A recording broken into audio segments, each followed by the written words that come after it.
ಮೂಲತೋ ರಾಮಕೃಷ್ಣಾಯ ಮಧ್ಯತೋ ಮಾತೃರೂಪಿಣೀ ಅಗ್ರತಃ ವಿವೇಕಾನಂದಾಯ ಶ್ರೀಗುರೋ ಪ್ರಣಮಾಮ್ಯಹಂ. ಲಕ್ಷ್ಮೀನೃಸಿಂಹಗುರುರಾಜಕರಾಬ್ಜಜಾತಂ ಸತ್ಸಾಂಪ್ರದಾಯ ಸಮವಾಪ್ತ ಸಮಸ್ತವಿದ್ಯಂ ಆಧ್ಯಾತ್ಮನಿಷ್ಠಮಮಲಂ ಪರಿಶುದ್ಧಚಿತ್ತಂ ಸಿಂಹಾದ್ರಿನಾಮಕಗುರುಂ ಪ್ರಣತೋಸ್ಮಿ ನಿತ್ಯಂ. ಪರಮ ಪವಿತ್ರವಾಗಿರುವ ಜ್ಞಾನ ಮಂದಿರದಲ್ಲಿ ಭಕ್ತಿ ಶ್ರದ್ಧೆಗಳಿಂದ ಉಪಸ್ಥಿತರಾದ ನಿಮ್ಮ ಅಂತಃಕರಣದಲ್ಲಿ ದಿದೀಪ್ಯಮಾನವಾಗಿ ಪ್ರಕಾಶಿಸುವ ಪರಬ್ರಹ್ಮ ಸ್ವರೂಪವನ್ನು ಸ್ಮರಿಸುತ್ತಾ ಭಜಿಸುತ್ತಾ ನಮಿಸುತ್ತಾ ತ್ರಿಮತಾಚಾರ್ಯರ ಪಾದಾರವಿಂದಗಳಿಗೆ, ಅನೇಕ ಮಹಾತ್ಮರ ಪಾದಾರವಿಂದಗಳಿಗೆ, ಅಸ್ಮದ್ ಗುರುದೇವರು ಶ್ರೀಮನ್ನರಹರಿ ಸದ್ಗುರು ಸ್ವಾಮಿಗಳವರ, ಬ್ರಹ್ಮಶ್ರೀ ಲಕ್ಷ್ಮೀ ನೃಸಿಂಹ ಸದ್ಗುರು ಸ್ವಾಮಿಗಳವರ, ನನ್ನ ಪ್ರಿಯತಮ ಸದ್ಗುರು ವರೇಣ್ಯರು ಶ್ರೀ ಸಿಂಹಾದ್ರಿ ಸದ್ಗುರು ಸ್ವಾಮಿಗಳವರ ಆದರ್ಶ ಮಾತೃಮೂರ್ತಿಯ ದಿವ್ಯ ಚರಣಾರವಿಂದಗಳಿಗೆ ಶಿರಸಾಷ್ಟಾಂಗ ನಮಸ್ಕಾರಗಳನ್ನು ಭಕ್ತಿಪೂರ್ವಕವಾಗಿ ಸಮರ್ಪಿಸಿ, ಸಾಕ್ಷಾತ್ ದೈವ ಸ್ವರೂಪಿಗಳು, ಆತ್ಮಸ್ವರೂಪಿಗಳು ಆಗಿರುವ ಮಾತಾ ತ್ಯಾಗಮಯಿ ಅವರಿಗೆ ಮತ್ತು ನಿಮ್ಮೆಲ್ಲರಿಗೂ ವಂದಿಸಿ ಈ ದಿನದ ಕಾರ್ಯಕ್ರಮವನ್ನು ನಿರಹಂಕಾರಪೂರ್ವಕವಾಗಿ ಪ್ರಾರಂಭವನ್ನು ಮಾಡೋಣ. ಕೇನೋಪನಿಷತ್ತು ನೇರವಾಗಿ ಉಪನಿಷತ್ತು ಪಾಠವನ್ನು ಪ್ರಾರಂಭ ಮಾಡೋಣ. ನಿನ್ನೆ ಕೇನೋಪನಿಷತ್ತಿಗೆ ಸಂಬಂಧವಾಗಿ 2 ಶಾಂತಿ ಮಂತ್ರಗಳ ಬಗ್ಗೆ ಸ್ವಲ್ಪ ಮಟ್ಟಿಗೆ ತಿಳ್ಕೊಂಡಿದ್ದೀವಿ.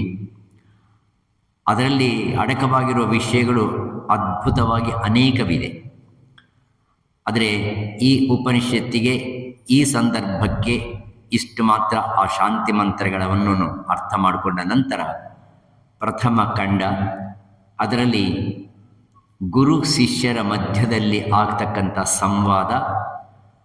ಮೊಟ್ಟ ಮೊದಲನೇದಾಗಿ ಶಿಷ್ಯನೇ ಪ್ರಶ್ನೆ ಮಾಡ್ತಾ ಇದ್ದಾನೆ, ಅದಕ್ಕೆ ಉತ್ತರ ಕೊಡಬೇಕಾಗಿರ್ತಕ್ಕಂಥದ್ದು ಗುರುವಿನ ಬಾಧ್ಯತೆ. ಶಿಷ್ಯ ಮಾಡಿರ್ತಕ್ಕಂಥ ಆ ಪ್ರಶ್ನೆಗಳು ತುಂಬ ವಿಶೇಷವಾಗಿಯೂ ಇದೆ. ಅದು ಸರ್ವಸಾಮಾನ್ಯವಾಗಿ ಕೇಳ್ತಕ್ಕಂಥ ಪ್ರಶ್ನೆಗಳು ಅಲ್ಲ. ಆ ಪ್ರಶ್ನೆಗಳು ಇನ್ನೊಂದು ಸಾರ್ತಿ ನಿಮ್ಮ ಮುಂದೆ ಇಟ್ಟು ಅದಕ್ಕೆ ಏನು ಉತ್ತರವನ್ನು ಗುರುನಾಥನಾಗಿರ್ತಕ್ಕಂಥ ಗುರು ಹೇಳ್ತಾನೆ ಅನ್ನೋದನ್ನು ನೋಡೋಣ. ಕೇನ ಏಷಿತಂ ಪತತಿ ಪ್ರೇಷಿತಂ ಮನಃ. ಮನಸ್ಸು ಯಾವುದರಿಂದ ಪ್ರೇರೇಪಿಸಲ್ಪಡಿ ವಿಷಯಗಳ ಮೇಲೆ ತಾನು ಅದರಲ್ಲಿ ಉದ್ಯೋಗವನ್ನು ಮಾಡುತ್ತೆ ಅಥವಾ ಅದರಲ್ಲಿ ಪ್ರವೇಶವನ್ನು ಮಾಡುತ್ತೆ. ಕೇನೇಷಿತಂ ಪತತಿ ಪ್ರೇಷಿತಂ ಮನಃ. ಯಾವ ಶಕ್ತಿಯ ಸ್ಫೂರ್ತಿಯಿಂದ ಮನಸ್ಸು ತಾನು ಯಾವ ವಿಷಯಗಳ ಬಗ್ಗೆ ಚಿಂತನೆ ಮಾಡಬೇಕೋ ಆ ವಿಷಯಗಳ ಬಗ್ಗೆ ಚಿಂತನೆ ಮಾಡೋದಕ್ಕೆ ಪ್ರಾರಂಭವಾಗುತ್ತೆ. ಇದು ಮೊದಲನೇ ಪ್ರಶ್ನೆ. ನಮಗೆ ಗೊತ್ತಿಲ್ಲ ಇದು. ನಮ್ಮ ಮನಸ್ಸಿನ ವ್ಯಾಪಕವು ನಮಗೆ ಗೊತ್ತಿದೆಯೇ ಹೊರತು ಆ ಮನಸ್ಸಿಗೆ ನಿಜವಾಗಿರ್ತಕ್ಕಂಥ ಸ್ಫೂರ್ತಿ ಯಾರು, ಆ ಶಕ್ತಿ ನೀಡ್ತಕ್ಕಂಥದ್ದು ಯಾವುದು, ಇದನ್ನು ಪ್ರಶ್ನೆ ಹಾಕ್ತಾ ಇದ್ದಾನೆ ಶಿಷ್ಯ. ಅದೇ ರೀತಿಯಾಗಿ ಕೇನ ಪ್ರಾಣಃ ಪ್ರಥಮಃ ಪ್ರೈತಿಯುಕ್ತಃ. ಮೊದಲನೇ ಪ್ರಾಣ, ಈ ಶಿಶುವಿನಲ್ಲಿ ಪ್ರಾರಂಭವಾಗಿರ್ತಕ್ಕಂಥ ಪ್ರಾಣ ಯಾವ ಶಕ್ತಿಯ ಸ್ಫೂರ್ತಿಯಿಂದ, ಪ್ರೇರಣೆಯಿಂದ ಆ ಪ್ರಾಣವು ಮಾಡಬೇಕಾಗಿರ್ತಕ್ಕಂಥ ಕಾರ್ಯ ಕೆಲಸಗಳನ್ನು ಮಾಡ್ತಾ ಇದೆ. ಅಂದರೆ ಪ್ರಾಣ ಅನ್ನೋದು ಇಂಡಿಪೆಂಡೆಂಟ್ ಅಲ್ಲ, ಅದು ಡಿಪೆಂಡೆಂಟ್. ಅದು ಇನ್ನೊಂದು ಶಕ್ತಿ ಮೇಲೆ ಆಧಾರವಾಗಿರ್ತಕ್ಕಂಥದ್ದು ಅನ್ನುವುದು ಅರ್ಥವಾಗುತ್ತಾ ಇದೆ. ಯಾವುದೋ ಒಂದು ಶಕ್ತಿ ಇರಬೇಕೋ ಆ ಶಕ್ತಿಯ ಒಂದು ಸ್ಫುರಣದಿಂದ, ಅದರ ಬಲಾತ್ಕಾರದಿಂದ, ಅದರ ಸ್ಫೂರ್ತಿಯಿಂದ ಆ ಪ್ರಾಣವು ತನ್ನ ಆಕ್ಟಿವಿಟೀಸ್ನ ತನ್ನ ಕಾರ್ಯ ಚಟುವಟಿಕೆಗಳನ್ನು ಮಾಡ್ತಾ ಇದೆ. ಇದು ಎರಡನೇ ಪ್ರಶ್ನೆ. ಮೂರನೇ ಪ್ರಶ್ನೆ, ಕೇನೇಷಿತಂ ವಾಚಮಿಮಾಂ ವದಂತಿ. ಯಾವ ಶಕ್ತಿಯಿಂದ ನಿನ್ನ ವಾಕು ಅದು ಏನು ಮಾಡಬೇಕಾಗಿದೆಯೋ, ವಕ್ತವ್ಯವನ್ನು ಮಾಡಬೇಕಾಗಿದೆಯೋ, ಮಾತುಗಳು ಮಾತಾಡಬೇಕಾಗಿದೆಯೋ, ಆ ಮಾತುಗಳು ಮಾತನಾಡಬೇಕಾದ್ರೆ ಅದಕ್ಕೆ ಹಿಂದೆ ಇರ್ತಕ್ಕಂಥ ಶಕ್ತಿ ಯಾವುದು? ಅದೇ ರೀತಿಯಾಗಿ ಚಕ್ಷುಹು ಶ್ರೋತ್ರಂ ಕ ಉ ದೇವೋ ಯು ನಕ್ತಿ. ಅದೇ ರೀತಿಯಾಗಿ ನಿನ್ನ ಕಣ್ಣು ದೃಷ್ಟಿಯನ್ನು ನೋಡ್ತಾ ಇದೆ. ಯಾವ ಶಕ್ತಿಯಿಂದ ಅದು ನೋಡ್ತಾ ಇದೆ? ಯಾವ ಶಕ್ತಿಯ ಪ್ರೇರಕದಿಂದ ನೀನು ಶಬ್ದವನ್ನು ಕೇಳ್ತಾ ಇದೆಯಾ? ಅದು ಯಾವುದೋ ಗೊತ್ತಿಲ್ಲ ನನಗೆ. ಗುರುವೇ, ಆ ಶಕ್ತಿಯ ಬಗ್ಗೆ, ಆ ಸ್ಫೂರ್ತಿಯ ಬಗ್ಗೆ, ಆ ಚಿಲುಮೆಯ ಬಗ್ಗೆ ನನಗೆ ಖಂಡಿತವಾಗಿ ಹೇಳಿ ಅಂತಂದು ವಿನಯ ವಿಧೇಯತೆಯಿಂದ ಗುರುವಿನ ಹತ್ತಿರ ಶಿಷ್ಯ ಪ್ರಶ್ನೆಯನ್ನು ಹಾಕ್ತಾ ಇದ್ದಾನೆ. ನಮಗೂ ಗೊತ್ತಾಗೋದಿಲ್ಲ ಇದು. ನಮಗೆ ಎಷ್ಟು ಮೆಕ್ಯಾನಿಕಲ್ ಆಗಿ ನಮ್ಮ ಜೀವನ ನಡೆದು ಹೋಗುತ್ತೆ ಅಂದರೆ ತನ್ನಷ್ಟಕ್ಕೆ ತಾನೇ ನೆಲ್ಲ ನಡೆದು ಹೋಗುತ್ತೆ. ಆದ ಕಾರಣ ಇದರ ಬಗ್ಗೆ ಯೋಚನೆ ಮಾಡೋದೇ ಇಲ್ಲ. ನನ್ನ ಕಣ್ಣು ಯಾವ ಶಕ್ತಿಯಿಂದ ನೋಡ್ತಾ ಇದೆ ಅಂತಂದು ಯಾವತ್ತಾದರೂ ಪ್ರಶ್ನೆ ನಾವು ಹಾಕ್ಕೊಂಡಿದೀವ? ಸದ್ಯ ಕಣ್ಣು ಕಾಣಿಸ್ತಾ ಇದ್ರೆ ನಮಗೆ ಅರ್ಥ ಆಗುತ್ತೆ ಹೊರತು ಕಣ್ಣು ಕಾಣಿಸೋ ತನಕ ಅದರ ಬಗ್ಗೆ ಚಿಂತನೆ ಇಲ್ಲ, ಯಾವ ರೀತಿಯಾಗಿರ್ತಕ್ಕಂಥ ಅದರ ಮೇಲೆ ಜಾಗರೂಕತೆಯೂ ಇಲ್ಲ. ಈ ಪ್ರಶ್ನೆ ಹಾಕಿದ ತಕ್ಷಣ ಗುರುವು ಅದಕ್ಕೆ ಉತ್ತರವನ್ನು ಕೊಡ್ತಾ ಇದ್ದಾರೆ. ಶ್ರೋತಸ್ಯ ಶ್ರೋತ್ರಂ ಮನಸೋ ಮನೋಯತ್ ವಾಚೋಹ ವಾಚಂ ಸ ಉಪ್ರಾಣಸ್ಯ ಪ್ರಾಣಃ ಚಕ್ಷುಶ್ಚ ಚಕ್ಷು ಅತಿಮುಚ್ಯ ಧೀರಾಃ ಪ್ರೇತ್ಯಾಸ್ಮಾನ್ ಲೋಕಾತ್ ಅಮೃತ ಭವಂತಿ. ಇದು ಆನ್ಸರ್. ಈ ಆನ್ಸರ್ನಲ್ಲಿ ಬೇಕಾದಷ್ಟು ಇದೆ. ಮೊದಲನೇ ಪ್ರಶ್ನೆನೂ ಅಷ್ಟೇ ಗಂಭೀರವಾಗಿದೆ, ಕೊಡ್ತಕ್ಕಂಥ ಉತ್ತರನೂ ಅಷ್ಟೇ ಗಂಭೀರವಾಗಿದೆ. ಕೇಳಿರೋ ಪ್ರಶ್ನೆ ಯಾವ ಚೈತನ್ಯ ಶಕ್ತಿ, ಯಾವ ಪ್ರೇರಕ ಶಕ್ತಿ, ಯಾವ ಡ್ರೈವಿಂಗ್ ಫೋರ್ಸ್ ಇರೋ ಕಾರಣದಿಂದ ನಿನ್ನ ಇಂದ್ರಿಯಗಳು ಕೆಲಸ ಮಾಡ್ತಾ ಇವೆ ಅಂತಂದು ಪ್ರಶ್ನೆ ಹಾಕ್ತಾ ಇದ್ರೆ ಗುರು ಹೇಳ್ತಾ ಇದ್ದಾನೆ, ಅಪ್ಪ ಒಂದು ಶಕ್ತಿ ಇದೆಯಪ್ಪ, ಅದು ಹೇಗಿದೆ ಗೊತ್ತಾ? ಶ್ರೋತ್ರಸ್ಯ ಶ್ರೋತ್ರಂ.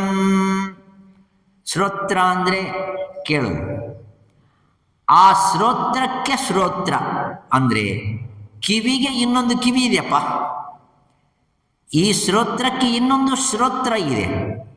ಈ ಶ್ರೋತ್ರ ಕಾಣಿಸೋ ಶ್ರೋತ್ರ ಅಲ್ವಾ? ಇದು ಕಾಣಿಸೋ ಶ್ರೋತ್ರ ಅಂದ್ರೆ ಕಿವಿ. ಇದು ಕಿವಿ ಕಾಣಿಸ್ತಕ್ಕಂಥ ಶ್ರೋತ್ರ. ಇದಕ್ಕೆ ಕೆಲಸ ಆಗಬೇಕಾದ್ರೆ ಇದಕ್ಕೆ ಇನ್ನೊಂದು ಒಳಗಡೆ ಇದೆ. ಅದು ಯಾವುದದು? ಅದು ಯಾವುದದು? ಇಂದ್ರಿಯ. ಇಂದ್ರಿಯ ಕಾಣಿಸೋದಿಲ್ಲ, ಕಿವಿ ಕಾಣಿಸ್ತೆ, ಇಂದ್ರಿಯ ಕಾಣಿಸೋದಿಲ್ಲ. ಅನೇಕ ಜನಗಳಿಗೆ ಕಿವಿ ಇರುತ್ತೆ, ಒಳಗಡೆ ಏನು ಹೋಗೋದೇ ಇಲ್ಲ. ಕೇಳ್ತಾ ಇದ್ದಾರೆ ಅನ್ನಿಸ್ತೇವೆ, ಅವ್ರು ಕೇಳಿರಲ್ಲ. ಕೇಳಿರ್ತಾರೆ, ಶಬ್ದ ಕೇಳಿರ್ತಾರೆ, ಅರ್ಥವಾಗಿರೋದಿಲ್ಲ. ಇದೆಲ್ಲ ಆಗಬೇಕಾದ್ರೆ ಯಾವುದೋ ಇನ್ನೊಂದು ಕಾರಣ ಶಕ್ತಿ ಹೊಂದಿರಬೇಕು. ಒಂದು ಕಾರ್ಯ, ಇನ್ನೊಂದು ಕಾರಣ. ಒಂದು ಕಾರ್ಯ, ಇನ್ನೊಂದು ಕಾರಣ. ಇದು ಕಾರ್ಯ, ಇದರ ಒಳಗಡೆ ಇರ್ತಕ್ಕಂಥ ಇಂದ್ರಿಯ ಶಕ್ತಿ ಕಾರಣ. ಇಂದ್ರಿಯವೂ ಕೆಲಸ ಮಾಡಬೇಕಾದ್ರೆ ಅದಕ್ಕೆ ಇನ್ನೊಂದು ಕಾರಣ ಇರಬೇಕು. ಕಾರ್ಯ ಕಾರಣ ಸಂಬಂಧವನ್ನು ಬಗ್ಗೆ ಶಿಷ್ಯ ಕೇಳಿದಾನೆ, ಅದಕ್ಕೆ ಉತ್ತರ ಕೊಡ್ತಾ ಇದ್ದಾನೆ. ಅಪ್ಪ, ನಿನ್ನಲ್ಲಿ ಇರ್ತಕ್ಕಂಥ ಒಂದು ಚೈತನ್ಯ ಶಕ್ತಿ ಇದೆ. ಅದು ಎಂಥದ್ದು ಅಂದರೆ ಶ್ರೋತ್ರಸ್ಯ ಶ್ರೋತ್ರಂ. ನಿನ್ನ ಕಿವಿಗೆ ಕಿವಿಯಾಗಿದ್ದಾನೆ, ಹಾಗೆ ನಿನ್ನ ಕಣ್ಣಿಗೆ ಕಣ್ಣಾಗಿದ್ದಾನೆ, ನಿನಗೆ ಘ್ರಾಣೇಂದ್ರಿಯಕ್ಕೆ ಘ್ರಾಣೇಂದ್ರಿಯವಾಗಿದ್ದಾನೆ, ನಿನ್ನ ಸ್ಪರ್ಶೇಂದ್ರಿಯಕ್ಕೆ ಅದಕ್ಕೆ ಸ್ಪರ್ಶವನ್ನು ಕೊಡ್ತಕ್ಕಂಥವನು ಇನ್ನೊಬ್ಬನಿದ್ದಾನೆ.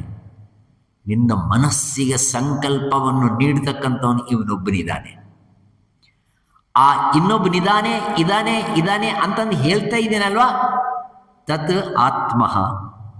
ಈ ಇಂದ್ರಿಯಗಳಿಗೆ ಅತೀತವಾಗಿರ್ತಕ್ಕಂಥ ಒಂದು ವಸ್ತುವು, ಆ ಚೈತನ್ಯ ವಸ್ತುವು, ಅದು ಆತ್ಮ ಅಂತ ಹೇಳ್ತಾರೆ. ಅದನ್ನ ಯಾವಾಗಾದ್ರೆ ಇಂದ್ರಿಯಾತೀತವಾಗಿರ್ತಕ್ಕಂಥ ಆತ್ಮ ದರ್ಶನವನ್ನು ನೀನು ಮಾಡ್ತೀಯೋ ಅವರಿಗೆ ಏನಾಗುತ್ತೆ ಅಂದ್ರೆ ಅಮೃತ ಭವಂತಿ, ಅಮೃತತ್ವವನ್ನು ಅಮರತ್ವವನ್ನು ಹೊಂದುತ್ತಾರೆ. ಈ ಶ್ಲೋಕದ ಅರ್ಥ ಅಂದ್ರೆ ನೀವು ಅರ್ಥ ಮಾಡ್ಕೊಳ್ಬೇಕಾಗಿರೋದು ಕಾರ್ಯವ ಒಂದು, ಅದಕ್ಕೆ ಹಿಂದೆ ಇನ್ನೊಂದು ಕಾರಣ, ಆ ಕಾರಣಕ್ಕೆ ಇನ್ನೊಂದು ಮಹಾಕಾರಣ. ಕಾರ್ಯ ಕಾರಣ ಈ ಎರಡೂ ಸೇರಿನೇ ಒಂದು ದಿವ್ಯವಾಗಿರ್ತಕ್ಕಂಥ ಕೆಲಸವನ್ನು ಮಾಡಬೇಕಾಗುತ್ತೆ. ಆದ ಕಾರಣ ಶ್ರೋತ್ರಸ್ಯ ಶ್ರೋತ್ರಂ, ಇದನ್ನ ಸುಬಾಲೋಪನಿಷತ್ ಅನ್ನೋ ಇನ್ನೊಂದು ಉಪನಿಷತ್ತಿದೆ, ಚಿಕ್ಕ ಉಪನಿಷತ್ತು. ಆ ಸುಬಾಲೋಪನಿಷತ್ತಿನಲ್ಲಿ ಈ ರೀತಿಯಾಗಿ ಹೇಳಲ್ಪಟ್ಟಿದೆ. ಶ್ರೋತ್ರಮಧ್ಯಾತ್ಮ ಶ್ರೋತವ್ಯಮಧಿಭೂತಂ ದಿಶಸ್ತತ್ರಾಧಿದೈವತಂ ನಾಡೀ ತೇಷಾಂ ನಿಬಂಧನಂ. ಅದು ಉಪನಿಷತ್ತೆ, ಇದಕ್ಕೆ ಪೂರಕವಾಗಿರ್ತಕ್ಕಂಥ ಉಪನಿಷತ್ತು. ಶ್ರೋತ್ರಮಧ್ಯಾತ್ಮ, ಇದು ಕಣ್ಣಿಗೆ ಕಾಣಿಸ್ತಕ್ಕಂಥದ್ದಪ್ಪ, ಕಣ್ಣಿಗೆ ಕಾಣಿಸ್ತಾ ಇರ್ತಕ್ಕಂಥದ್ದು. ಶ್ರೋತವ್ಯಮಧಿಭೂತಂ, ಶಬ್ದಗಳನ್ನು ಸೆಳೆದುಕೊಳ್ತಕ್ಕಂಥದ್ದು ಇನ್ನೊಂದು ಶಕ್ತಿ ಒಳಗಡೆ ಇದೆಯಪ್ಪ, ಅದನ್ನು ನಾವು ಇಂದ್ರಿಯ ಅಂತ ಕರಿತೀವಿ. ಆ ಇಂದ್ರಿಯ ಆಕ್ಟಿವೈಸ್ ಆಗಬೇಕಾದ್ರೆ, ಕೆಲಸ ಮಾಡಬೇಕಾದ್ರೆ ಅದಕ್ಕೆ ಇನ್ನೊಂದು ಶಕ್ತಿ ಇರಬೇಕು. ಆ ಶಕ್ತಿ ಇದ್ರೇನೆ ಇಂದ್ರಿಯ ಕೆಲಸ ಮಾಡೋದು. ಆ ಇಂದ್ರಿಯಕ್ಕೆ ಶಕ್ತಿಯನ್ನು ಕೊಡ್ತಕ್ಕಂಥ ಅಧಿದೈವತಾ ಸ್ವರೂಪವಿದೆ. ಆ ಅಧಿದೈವತಾ ಸ್ವರೂಪವನ್ನು ದಿಶಸ್ತತ್ರಾಧಿದೈವತಂ, ದಿಕ್ಕೆ ದೇವತಾ ರೂಪಕವಾಗಿ ಆ ದಿಕ್ ದೇವತೆಗಳಿಂದ ಸ್ಫೂರ್ತಿಯನ್ನು ಪಡೆದು ಇಂದ್ರಿಯವು ಶಬ್ದವನ್ನು ಸ್ವೀಕಾರ ಮಾಡ್ತಕ್ಕಂಥ ಒಂದು ಕೆಲಸವನ್ನು ಕಿವಿಗಳ ಮೂಲಕ ಮಾಡ್ತಾ ಇದೆ. ಅಂದರೆ ಮೂಲತಃ ಯಾವುದಿದೆ? ಮೂಲತಃ ಇರತಕ್ಕಂಥದ್ದು ದಿಕ್ ದೇವತಾ ರೂಪ. ಇಲ್ಲಿ ದಿಕ್ ದೇವತಾ ಅನ್ನೋದೊಂದು ಹೆಸರು ಅಷ್ಟೇ. ಅದು ನೀವು ತಗೋಬೇಕಾಗಿರೋದು ದೇವತಾ ಸ್ವರೂಪವಿದೆ, ದಿವ್ಯವಾಗಿರ್ತಕ್ಕಂಥ ಪ್ರಕಾಶ ರೂಪಕವಾಗಿರ್ತಕ್ಕಂಥ ಆತ್ಮಸ್ವರೂಪವನ್ನೇ ದಿಕ್ ದೇವತಾ ಅಂತಂದು ಹೇಳ್ತಾ ಇದ್ದಾರೆ. ಹಾಗಾಗಿ ಕಾರ್ಯ ಕಾರಣವನ್ನು ನೀವು ಅರ್ಥ ಮಾಡ್ಕೋ. ನೀನು ನಿನ್ನ ದೃಷ್ಟಿ ಕಾರ್ಯದೃಷ್ಟಿ ಇರುತ್ತೆ ಹೊರತು ನಿನ್ನ ದೃಷ್ಟಿ ಕಾರಣ ದೃಷ್ಟಿ ಇಲ್ಲ. ನಾನು ನೋಡ್ತಾ ಇದ್ದೀನಿ ಅನ್ನೋವಾಗ, ನಾನು ನೋಡ್ತಾ ಇದ್ದೀನಿ ಅನ್ನೋವಾಗ ನಿಮ್ಮ ಅಭಿಪ್ರಾಯ ಏನು? ನಿಮ್ಮ ಅಭಿಪ್ರಾಯ ಕಣ್ಣಿದೆ, ಕಣ್ಣು ನೋಡ್ತಾ ಇದೆ. ನಾನು ಇನ್ನೊಂದು ಪ್ರಶ್ನೆ ಹಾಕಿದ್ರೆ, ಕಣ್ಣು ನೋಡ್ತಾ ಇದೆಯಾ ನೀನು ನೋಡ್ತಾ ಇದೆಯಾ ಅಂತ ಕೇಳಿದ್ರೆ ನೀವೇನು ಆನ್ಸರ್ ಕೊಡ್ತೀರಿ? ಕಣ್ಣು ನೋಡ್ತಾ ಇದೆಯಾ ನೀವು ನೋಡ್ತಾ ಇದ್ದೀರಿ ಅಂದ ತಕ್ಷಣ ನೀವೇನು ಹೇಳ್ತೀರ ಅಂದರೆ ಕಣ್ಣು ನೋಡ್ತಾ ಇದೆ ಅಂತ. ಹಾಗಾದ್ರೆ ನೀನು ನೋಡ್ತಾ ಇಲ್ವೇನು? ಕಣ್ಣು ನೋಡ್ತಾ ಇದೆ, ನೀನು ನೋಡ್ತಾ ಇಲ್ವಾ ಅಂದ್ರೆ ನನ್ನ ಕಣ್ಣೆ. ಅವಾಗ ಅರ್ಥ ಆಗುತ್ತೆ ನಾನು ಬೇರೆ, ನನ್ನ ಕಣ್ಣು ಬೇರೆ. ಇವಾಗ ನೀವು ನಾನು ಅನ್ನೋದಕ್ಕೂ ಕಣ್ಣು ಅನ್ನೋದಕ್ಕೂ ಯಾವುದು ಡಿಪೆಂಡೆಂಟು, ಯಾವುದು ಇಂಡಿಪೆಂಡೆಂಟು? ಕಣ್ಣು ಅನ್ನೋದು ಡಿಪೆಂಡೆಂಟು, ಮತ್ತು ನಾನು ಅನ್ನೋದು ಏನು? ಇಂಡಿಪೆಂಡೆಂಟ್. ಹಾಗೆ ವಾಕ್ಯಲಿಂದ ನಾನು ವಚನವನ್ನು ಮಾಡ್ತಾ ಇದ್ದೀನಿ ಅಂದರೆ ವಾಕ್ಯ ಮಾತಾಡೋದು. This is N instrument, this is only N instrument. ಅದಕ್ಕೆ ಹಿಂದೆ ಮಾತನಾಡಿಸ್ತಕ್ಕಂಥ ಇನ್ನೊಂದು ಚೈತನ್ಯವಿದೆಯಲ್ವಾ, ಆ ವಕ್ತವ್ಯವನ್ನು ಮಾಡಿಸ್ತಕ್ಕಂಥದ್ದು ಇಂದ್ರಿಯ, ವಾಗೀಂದ್ರಿಯ. ಗುರು ಹೇಳ್ತಾ ಇದ್ದಾನೆ, ದೃಷ್ಟಿ ಕಾರ್ಯದೃಷ್ಟಿ ಅಲ್ಲ, ಈ ಕಾರ್ಯದೃಷ್ಟಿಗೆ ಹಿಂದೆ ಇರ್ತಕ್ಕಂಥ ಅನುಸ್ಯೂತವಾಗಿ ನಿಕ್ಷಿಪ್ತವಾಗಿ ಇರ್ತಕ್ಕಂಥದ್ದು ಇನ್ನೊಂದಿದೆಯಪ್ಪ, ಅದೇ ಬ್ರಹ್ಮವಸ್ತು ಅಂತ ತಿಳ್ಕೊ, ಅದೇ ಆತ್ಮವಸ್ತು ಅಂತ ನೀನು ಚೆನ್ನಾಗಿ ತಿಳ್ಕೊ. ಇದನ್ನ ಕನಕದಾಸ ಅವನ ಹಾಡಲ್ಲಿ ತುಂಬ ಚೆನ್ನಾಗಿ ಹೇಳಿದ್ದಾನೆ. ನಮ್ಮ ದಾಸರು ಹೇಳಿರ್ತಕ್ಕಂಥ ಪದಗಳನ್ನು ನಾವು ಸರಿಯಾಗಿ ಅರ್ಥ ಮಾಡಿಕೊಂಡ್ರೆ ವೇದಾಂತ ಎಲ್ಲ ಇದೆ. ನೀಮಾಯೊಳಗೋ ನಿನ್ನೊಳು ಮಾಯಯೋ, ನೀ ದೇಹದೊಳಗೋ ನಿನ್ನೊಳು ದೇಹವೋ ಕೃಷ್ಣ, ನೀ ಮಾಯಯೊಳಗೋ ನಿನ್ನೊಳು ಮಾಯಯೋ. ಶ್ರೋತ್ರಾದೊಳು ಶಬ್ದವೋ ಶಬ್ದಾದೊಳು ಶ್ರೋತ್ರವೋ, ಶ್ರೋತ್ರ ಶಬ್ದಗಳೆರಡು ಮತ್ತೆ ಬುದ್ಧಿಯೊಳಗೋ ಬುದ್ಧಿಯೋಳ್ ನೀನೇ, ನೀನಲ್ಲಿ ಬುದ್ಧಿಯೋ ಬುದ್ಧಿ ನೀನು ಎಲ್ಲ ಶ್ರೀಕೃಷ್ಣನಲ್ಲಿನೋ, ನೀ ಮಾಯೆಯೊಳಗೋ ನಿನ್ನೊಳು ಮಾಯೆಯೋ. ಸವಿಯೊಳಗೆ ಸಕ್ಕರೆಯೋ, ನಿಮಗೆ ಅರ್ಥ ಆಗುತ್ತಾ ಇದೆ, ನಾನೇನು ಎಕ್ಸ್ಪ್ಲೇನ್ ಮಾಡಕ್ಕೆ ಹೋಗಲ್ಲ. ಸವಿಯೊಳಗೆ ಸಕ್ಕರೆಯೋ ಸಕ್ಕರೆಯೊಳು ಸವಿಯೋ, ಸವಿಯೋ ಸಕ್ಕರಗಳೆರಡು ಜಿಹ್ವೆಯೊಳಗೋ. ಎಷ್ಟೋ ಜನಕ್ಕೆ ಸ್ವೀಟ್ ಕೊಟ್ಟಿರ್ತೀವಿ, ಅವ್ರು ತಿಂದಿರ್ತಾರೆ, ಹೆಂಗಿದೆ ಕೊಟ್ಟಿದ್ದು ಏನು ನಂಗೆ ಗೊತ್ತೇ ಆಗಲಿಲ್ಲ, ಇವಾಗ ತಾನೇ ತಿಂದೆ, ನೀನು ಏನು ತಿಂದೆ ನಮ್ಮನ್ನೇ ಕೇಳ್ತಾರೆ. ಏನು ತಿಂದೆ ಅಂದರೆ ತಿಂದಿರೋರು ಯಾರು ಅಂದರೆ ಜಿಹ್ವ, ಅದರ ಪರಿಜ್ಞಾನ ಇರೋದಿಲ್ಲ. ಸುಮ್ಮನೆ ತಿಂದಿರ್ತಾರೆ. ಮಕ್ಕಳಿಗೆ ಊಟ ಮಾಡಿಸ್ಬೇಕಾದ್ರೆ ಹಂಗೆ ಅಲ್ವಾ ನಾವು ಮಾಡೋದು. ಇವಾಗ ಮೊಬೈಲ್ ಕೊಟ್ಬಿಡೋದಲ್ಲಿ, ಮೊಬೈಲ್ ಕೊಟ್ಬಿಟ್ಟು ನಿಮ್ಗೆ ಏನೇನು ಬೇಕು ಅದೆಲ್ಲ ತುರುಗ್ತಾ ಇರೋದು. ಆ ಮಗು ತಿಂದಿದ್ದೆ ಎಲ್ಲ ತಿಂದ ಮೇಲೆ ಏನು ತಿಂದ ನೀನು, ನನಗೇನು ಗೊತ್ತು, ಏನೂ ಗೊತ್ತೇ ಇಲ್ಲ, ನೀನಿಟ್ಟೆ ನಾನು ತಿಂದೆ ಅಷ್ಟೇ. What is absent here? ಆ ಜಿಹ್ವೇಂದ್ರಿಯ ಅನ್ನೋದು ಆಬ್ಸೆಂಟ್. ಜಿಹ್ವ ಇದೆ, ಜಿಹ್ವೇಂದ್ರಿಯವು ಇಲ್ಲ. ಜಿಹ್ವೇಂದ್ರಿಯವೂ ಇರಬಹುದು, ಆ ಜಿಹ್ವೇಂದ್ರಿಯಕ್ಕೆ ನಿಜವಾಗಿರ್ತಕ್ಕಂಥ ಏನು ತಿಂದಿದ್ದೀನಿ ಅಂತಕ್ಕಂಥ ವಿವೇಚನ ಶಕ್ತಿ ಕೊಡ್ತಕ್ಕಂಥ ಬುದ್ಧಿ ಇಲ್ಲ. ಅದ ಕಾರಣನೇ ಸವಿಯೊಳಗೆ ಸಕ್ಕರೆಯೋ ಸಕ್ಕರೆಯಳು ಸವಿಯೋ, ಸವಿಯೋ ಸಕ್ಕರಗಳೆರಡು ಜಿಹ್ವಾಯೊಳಗೋ, ಜಿಹ್ವಾಯೊಳ್ ಬುದ್ಧಿಯೋ ಬುದ್ಧಿಯೊಳ್ ಜಿಹ್ವೆಯೋ, ಜಿಹ್ವಾ ಬುದ್ಧಿಗಳೆರಡು ನಿನ್ನೊಳಗೋ ಕೃಷ್ಣ, ನೀ ಮಾಯೆಯೊಳಗೋ ನಿನ್ನೊಳು ಮಾಯೆಯೋ. ಆತ್ಮೀಯರು ಗ್ರಹಣ ಮಾಡಬೇಕಾಗಿರ್ತಕ್ಕಂಥ ವಿಷಯ ಇಷ್ಟೇ. ಕಾರಣವು ಎರಡಿದೆ. ಕಾರ್ಯವು ಪ್ರಧಾನವೋ ಕಾರಣವು ಪ್ರಧಾನವ ಅಂದರೆ ಕಾರಣವು ಪ್ರಧಾನ. ಇನ್ನೊಂದು ಚಿಕ್ಕ ಎಕ್ಸಾಂಪಲ್ ಹೇಳ್ತೀನಿ ನಿಮಗೆ. ನೀವೊಂದು ಈ ಹುಲ್ಲು ಕಡಿಯೋದಕ್ಕೆ ಒಂದು ಉಪಯೋಗ ಮಾಡ್ತಾರಲ್ಲ, ಅದನ್ನೇನಂತಾರೆ, ಕುಡುಗೋಲು ತಗೊಂಡು ಎಲ್ಲ ಹುಲ್ಲು ಕಡಿತೀರಿ. ನಾನು ಹೇಳ್ತೀನಿ, ಅಬ್ಬಾ ಕುಡುಗೋಲು ಏನು ಕೆಲಸ ಮಾಡ್ತಾ ಇದೆಯಪ್ಪ ಅಂತೇನೆ. ಕುಡುಗೋಲು ಕೆಲಸ ಮಾಡ್ತಾ ಇದೆಯೋ ನೀವು ಕೈ ಕೆಲಸ ಮಾಡ್ತಾ ಇದೆಯೋ? ಕುಡುಗೋಲು ಕೇವಲ ಒಂದು ಸಾಧನೆ, ಅದೊಂದು ಕೇವಲ ಇನ್ಸ್ಟ್ರೂಮೆಂಟ್. ಕಟ್ ಮಾಡೋದು ಯಾರು? ಕೈ ಕಟ್ ಮಾಡೋದಿಲ್ಲ, ಕುಡುಗೋಲೇ ಕಟ್ ಮಾಡೋದು. ಆದರೆ ನಿನ್ನ ಕೈ ಇಲ್ಲ, ಕುಡುಗೋಲು ಕಟ್ ಮಾಡು ಅಂತಂದು ಹೇಳ್ಬಿಟ್ಟು ಸುಮ್ಮನೆ ಇದ್ರೆ ಅದೇನು ಮಾಡೋದಿಲ್ಲ. ಇಲ್ಲಿ ಜಡವು ಯಾವುದು, ಚೈತನ್ಯವು ಯಾವುದು? ಇಲ್ಲಿ ಜಡವು ಕೇವಲ ಒಂದು ಕುಡುಗೋಲು ಅನ್ನೋದು ಜಡ, ಮತ್ತೆ ಚೈತನ್ಯವು ಯಾವುದು ಅಂದರೆ ಕೈ. ಪ್ಯಾರಾಲಿಟಿಕ್ ಆಗಿದೆ, ಪ್ಯಾರಾಲಿಸಿಸ್ ಇದ್ದಾರೆ, ಅವ್ರಿಗೆ ಕೈಯೂ ಇರುತ್ತೆ. ಕುಡುಗೋಲು ಕೊಡಿ ಹಿಂಗೆ ಹಿಡ್ಕೊತಾರೆ, ಅಷ್ಟೇ ಸುಮ್ಮನೆ ಹಿಡ್ಕೊತಾರೆ. ಅವರು ಹಿಂಗೆ ಅನ್ನೋದಕ್ಕೆ ಆಗೋದಿಲ್ಲ.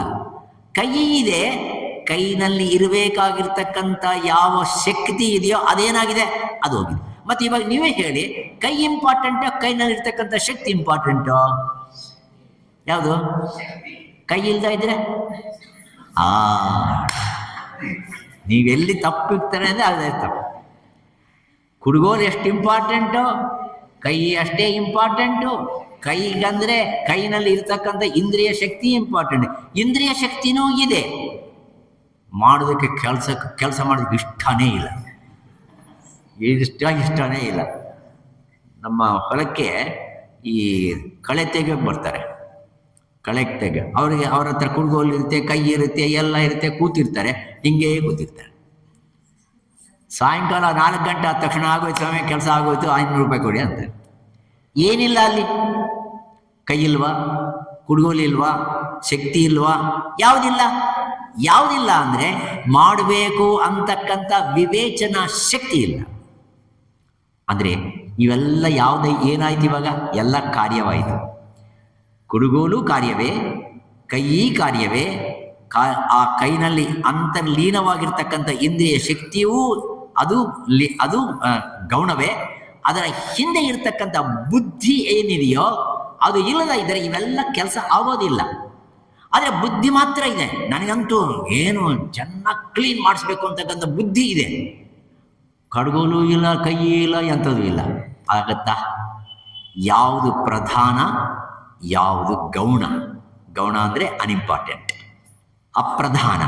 ಪ್ರಧಾನ ಅನ್ನೋದು ನಿಜವಾಗಿರ್ತಕ್ಕಂಥ ಬುದ್ಧಿ ಪ್ರಧಾನ.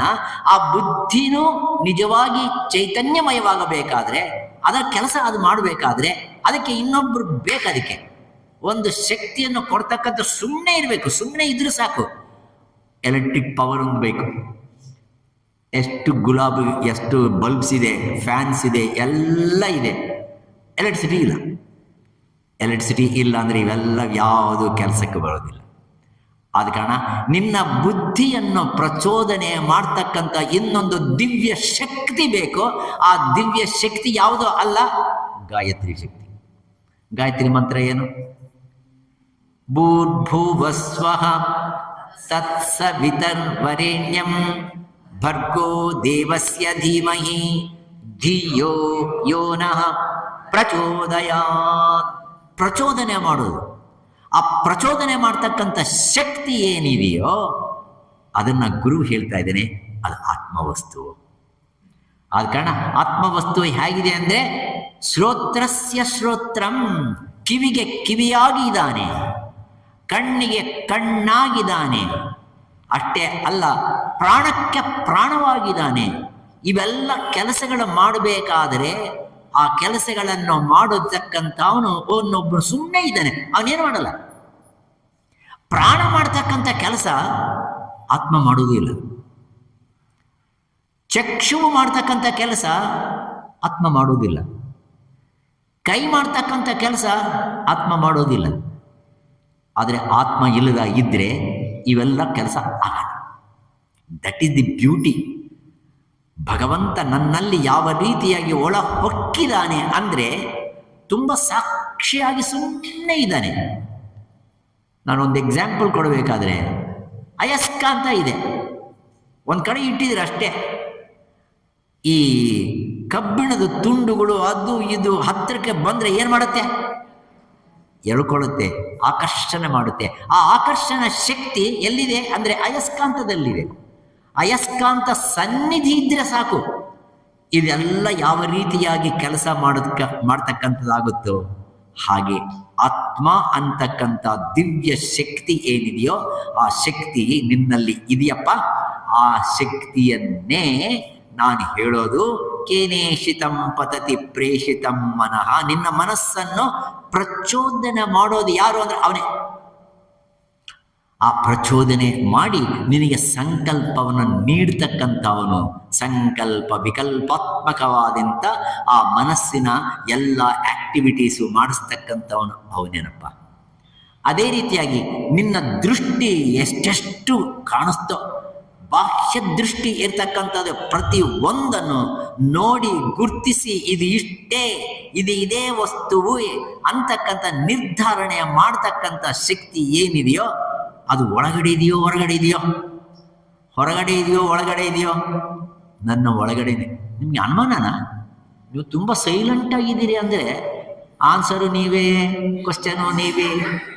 ನಾನು ನಿಮ್ಮನ್ನು ಕ್ವಶನ್ ಕೇಳ್ತಾ ಇದ್ದೀನಿ, ನೀವು ಆನ್ಸರ್ ಹೇಳಬೇಕು ನನಗೆ.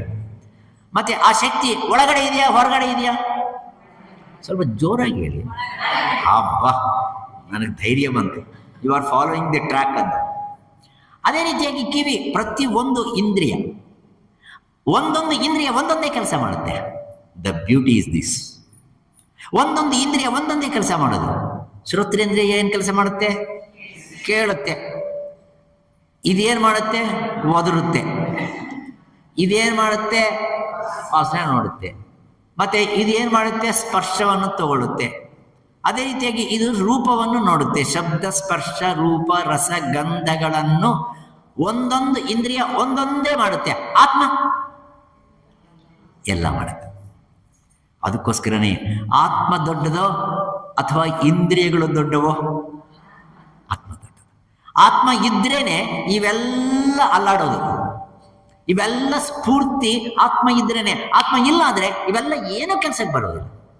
ಆದ ಕಾರಣನೇ ಗುರು ಹೇಳ್ತಾ ಇದ್ದಾನೆ, ಮಗು, ಈ ಇಂದ್ರಿಯಗಳು ಒಂದೊಂದು ರೀತಿಯಾಗಿರ್ತಕ್ಕಂಥ ಆಕ್ಟಿವಿಟೀಸ್ನಲ್ಲಿ ಅವು ಪ್ರವೇಶವಾಗಬೇಕಾದ್ರೆ ಅದಕ್ಕೆ ಮೂಲವಾಗಿರ್ತಕ್ಕಂಥ ಚೈತನ್ಯ ಶಕ್ತಿ, ಸ್ಫುರಣ ಶಕ್ತಿ, ಅದನ್ನು ನೂಕತಕ್ಕಂಥ ಶಕ್ತಿ ಎಲ್ಲಿದೆ ಅಂದರೆ ಆತ್ಮಶಕ್ತಿ ಇದೆಯಪ್ಪ.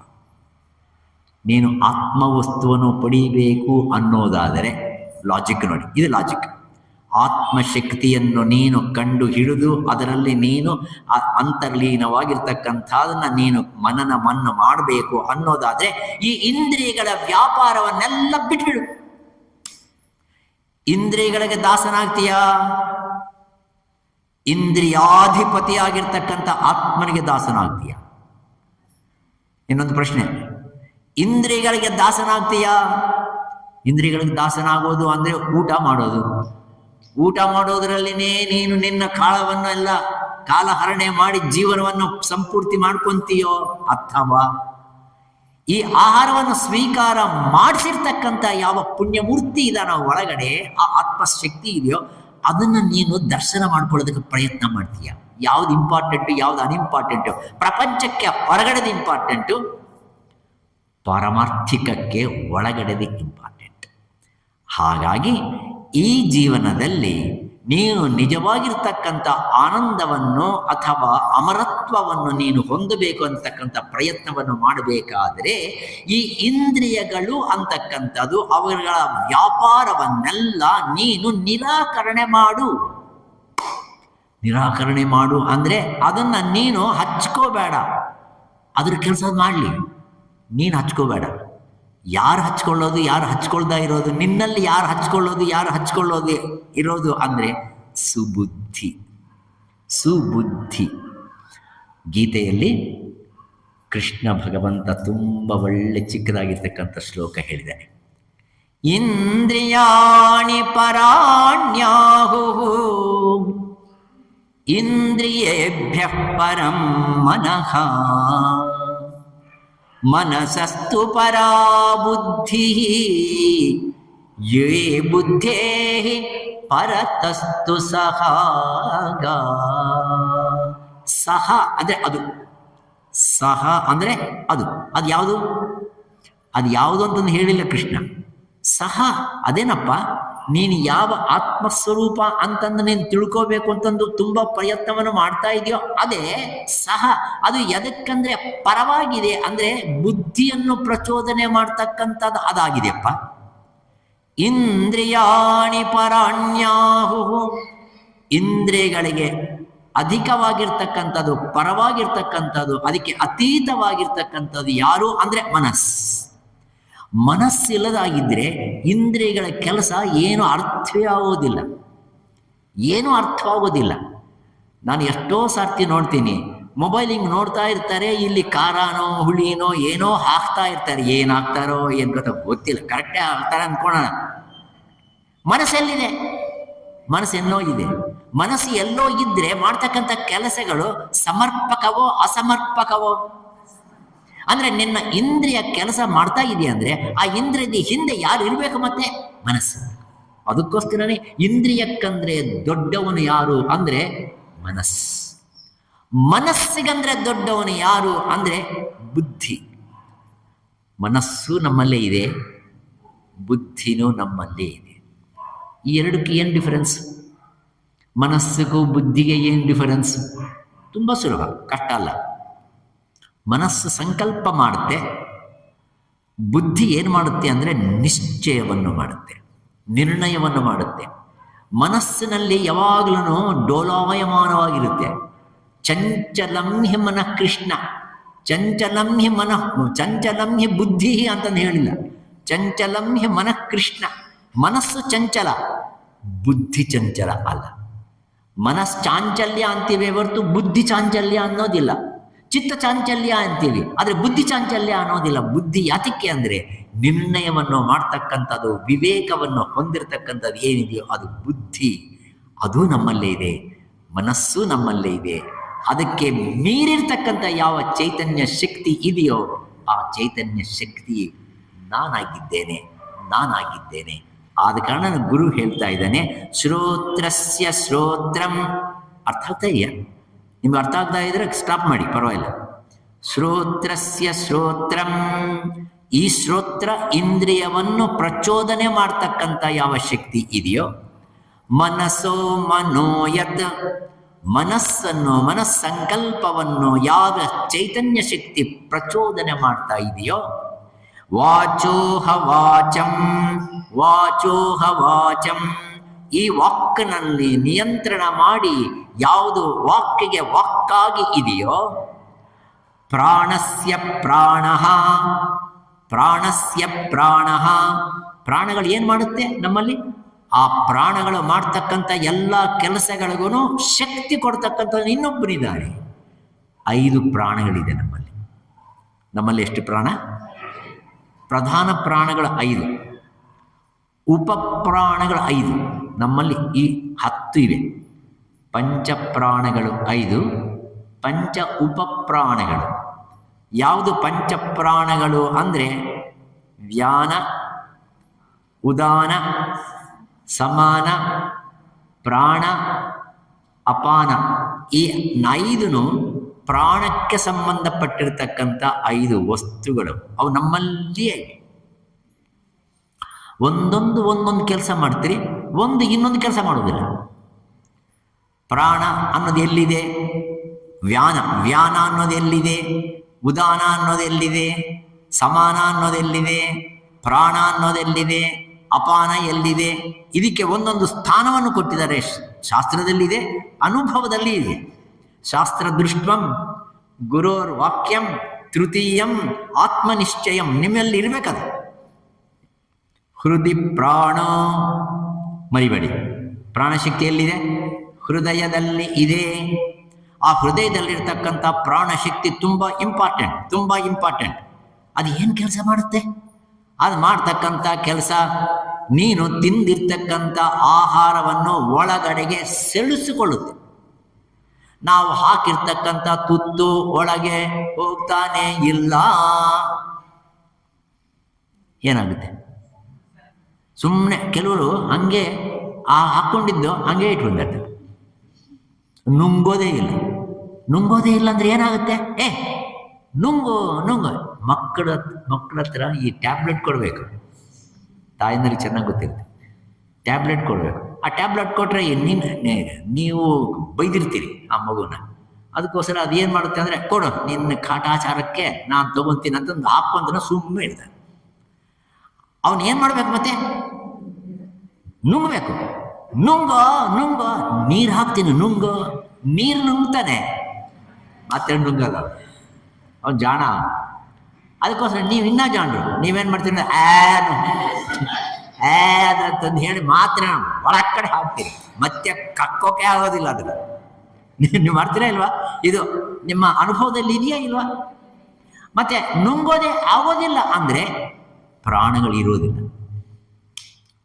ಹೃದಯ ಪ್ರಾಣೋ ಗುದೇ ಅಪಾನ, ಗುದಸ್ಥಾನದಲ್ಲಿ ಅಪಾನವಾಯು ಇದೆ.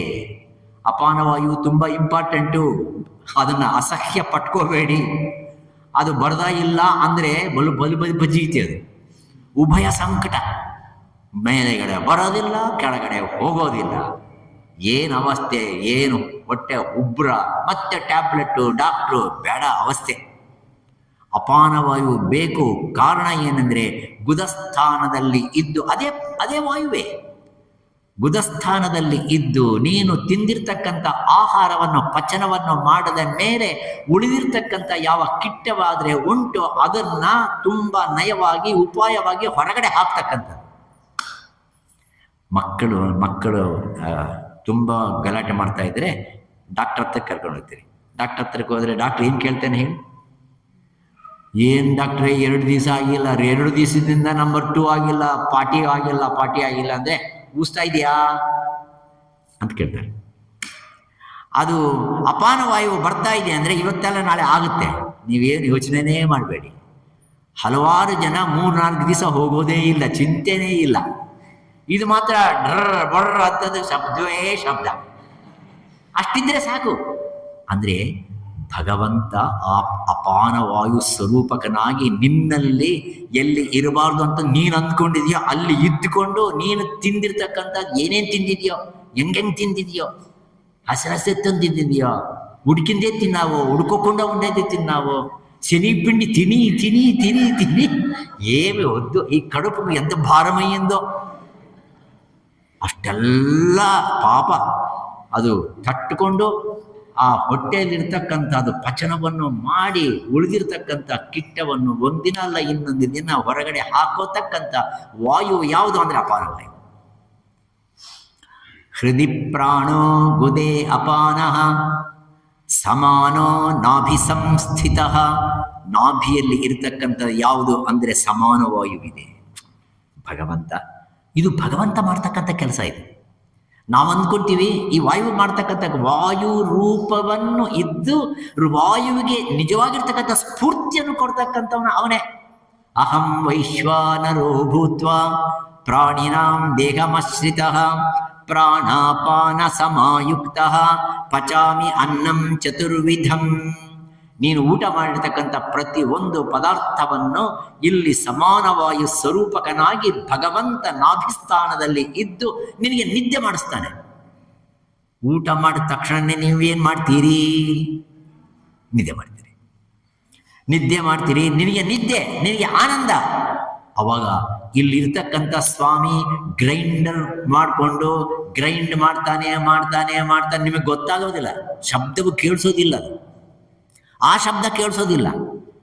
ಅದು ಚೆನ್ನಾಗಿ ಗ್ರೈಂಡ್ ಮಾಡಿ ಬೆಳಗ್ಗೆ 5 ಗಂಟೆ ಆದ ತಕ್ಷಣವೇ ಒಂದು ಅಪಾನವಾಯು ಬರುತ್ತೆ, ಟಕ್ ಅಂತಂದು ಹೋಗ್ತೀರಿ, ಮತ್ತೆ ಎಲ್ಲ ಕ್ಲೀನ್ ಆಗುತ್ತೆ. Such a wonderful mechanism which is being created by god. ಅದ ಕಾರಣನೇ ಸಮಾನವಾಯು ಸ್ವರೂಪಕನಾಗಿ ಭಗವಂತನು ನಾಭಿಸ್ಥಾನದಲ್ಲಿ ಇದ್ದು ಪಚನವನ್ನು ಮಾಡಿ ರಕ್ತವನ್ನಾಗಿ ಪರಿಣಾಮವನ್ನು ಮಾಡಿ ಆ ರಕ್ತವನ್ನೆಲ್ಲ ಸಮಾನವಾಗಿ ಹಂಚತಕ್ಕಂಥ ಕೆಲಸವನ್ನು ಆ ಸಮಾನವಾಯು ಮಾಡುತ್ತೆ. ಉದಾನಃ ಕಂಠದೇಶಸ್ತು. ಉದಾನವಾಯು ಎಲ್ಲಿದೆ? ಕಂಠದೇಶದಲ್ಲಿದೆ. ಏನು ಮಾಡುತ್ತೆ? ನೀನು ತಿಂದು ಲಿಮಿಟ್ಲೆಸ್ ಆಗಿ ತಿಂದರೆ ಒಂದಾನೊಂದು ಸಂದರ್ಭದಲ್ಲಿ ಸ್ವಲ್ಪ ಹಿಂಗೆ ಅಂದ್ಕೊಳ್ಳೆ ವಯಕ್ ಅಂತ ವಮನವನ್ನು ಮಾಡಿಸ್ತೆ. ವಮನವನ್ನು ಆಗದಾಗಿದ್ದರೆ ಎಷ್ಟು ಕಷ್ಟ. ವಮನವನ್ನು ಆಗ್ಬಿಟ್ರೆ ಒಂದೊಂದು ಸದ್ಯ ವಾಂತಿ ಆಗಿಬಿಟ್ರೆ ಸದ್ಯನಪ್ಪ ಎಷ್ಟು ಆರಾಮಾಗೈತು. ಆ ವಾಂತಿ ಆಗದಾಗಿದ್ದರೆ ಇಲ್ಲೆಲ್ಲ ಚೆಸ್ಟ್ ಪೇಯ್ನು, ಹೊಟ್ಟೆ ಪೇನು, ಏನು ಅಸಮಾಧಾನ. ಒಂದು ಸರ್ತಾಗಿದೆ ಆ ಬರಬೇಕಾದ್ರೆ ಉದಾನವಾಯು ಸ್ಲೋ ಆಗಿ ಬರೋಲ್ಲ, ವಾಂತಿ ಬರೋದು ಅಂತ ಬರೋಲ್ಲ, ಬರುತ್ತೆ ಒಂದೇ ಸರಿ ಅಂದರೆ ಅರ್ಥ ಏನು ಅಂದರೆ ಆ ಫೋರ್ಸ್ ಇರ್ತಕ್ಕಂಥದ್ದು ಉದಾನವಾಯು. ಅದಕ್ಕೆ ಉದಾನವಾಯು ಎಲ್ಲಿದೆ? ಕಂಠದಲ್ಲಿ. ಅಷ್ಟೇ ಅಲ್ಲ, ಇಷ್ಟು ಅಕ್ಷರಗಳು ಹೊರಗೆ ಬರ್ತಾ ಇದೆ ಅಲ್ವಾ? ನೀವು ಮಾತಾಡಿದ್ರು ನಾನು ಮಾತಾಡಿದ್ರು ಎಲ್ಲಿವೆ ಅಕ್ಷರಗಳು ಎಲ್ಲಿವೆ? ತುಟಿಯಲ್ಲಿವೆಯಾ? ನಾಲ್ಗೆಯಲ್ಲಿದೆಯಾ? ಏನು ಊರ್ಧ್ವದಲ್ಲಿದೆಯಾ? ಎಲ್ಲಿವೆ? ಸ್ವರ ಪೇಟಿಕೆಯಲ್ಲಿವೆ. ಸ್ವರಗಳೆಲ್ಲ ಇವೆ. ಆ ಅಕ್ಷರಗಳನ್ನು ಆ ಉದಾನವಾಯುವು ಊರ್ಧ್ವಮಾನಯತಿ ಶಬ್ದಾದೀನ್ ಇತಿವ ಉದಾನಃ. ಶಬ್ದಗಳನ್ನು ಊರ್ಧ್ವಕ್ಕೆ ತೆಗೆದುಕೊಂಡು ಬಂದು ಅದು ಪ್ರಸ್ಫುಟವಾಗಿ ಪ್ರಕಟಣೆ ಮಾಡ್ತಕ್ಕಂಥ ವಾಯುವು ಏನಿದೆಯೋ ಅದನ್ನೇನಂತೀವಿ ನಾವು ಉದಾನ ವಾಯು ಅಂತೀವಿ. ಎಷ್ಟು ಅಕ್ಷರಗಳು ಬರುತ್ತೆ, ಒಬ್ರಿಗೂ ಕಾಣಿಸೋದಿಲ್ಲ ಅವು. ನೋಡಿ, ಕಣ್ಣಿಗೆ ಕಾಣಿಸೋದೇ ಇಲ್ಲ, ಅಕ್ಷರಗಳು ಬರ್ತಾ ಇದೆಯಾ ಇಲ್ವಾ? ಒಂದನ್ನು ಹಿಡ್ಕೊಳಕ್ಕಾಗೋದಿಲ್ಲ. ನೀವು ಅಕ್ಷರಗಳೇ ಹಿಡ್ಕೊಳಕ್ಕಾಗಲ್ಲ, ಅಕ್ಷರ ಸ್ವರೂಪವನ್ನು, ಆ ಅಕ್ಷರಗಳನ್ನು ಕೊಟ್ಟಿರೋವನ್ನು ನೀವು ಹಿಡ್ಕೊಳಕ್ಕಾಗತ್ತಾ? ಆಗೋದಿಲ್ಲ. ಆದ ಕಾರಣ ಉದಾನವಾಯು ಇಲ್ಲಿದೆ. ವ್ಯಾನವಾಯು ಎಲ್ಲಿದೆ ಅಂದರೆ ಶರೀರಾಂತರ್ಗತವೂ ಇದೆ.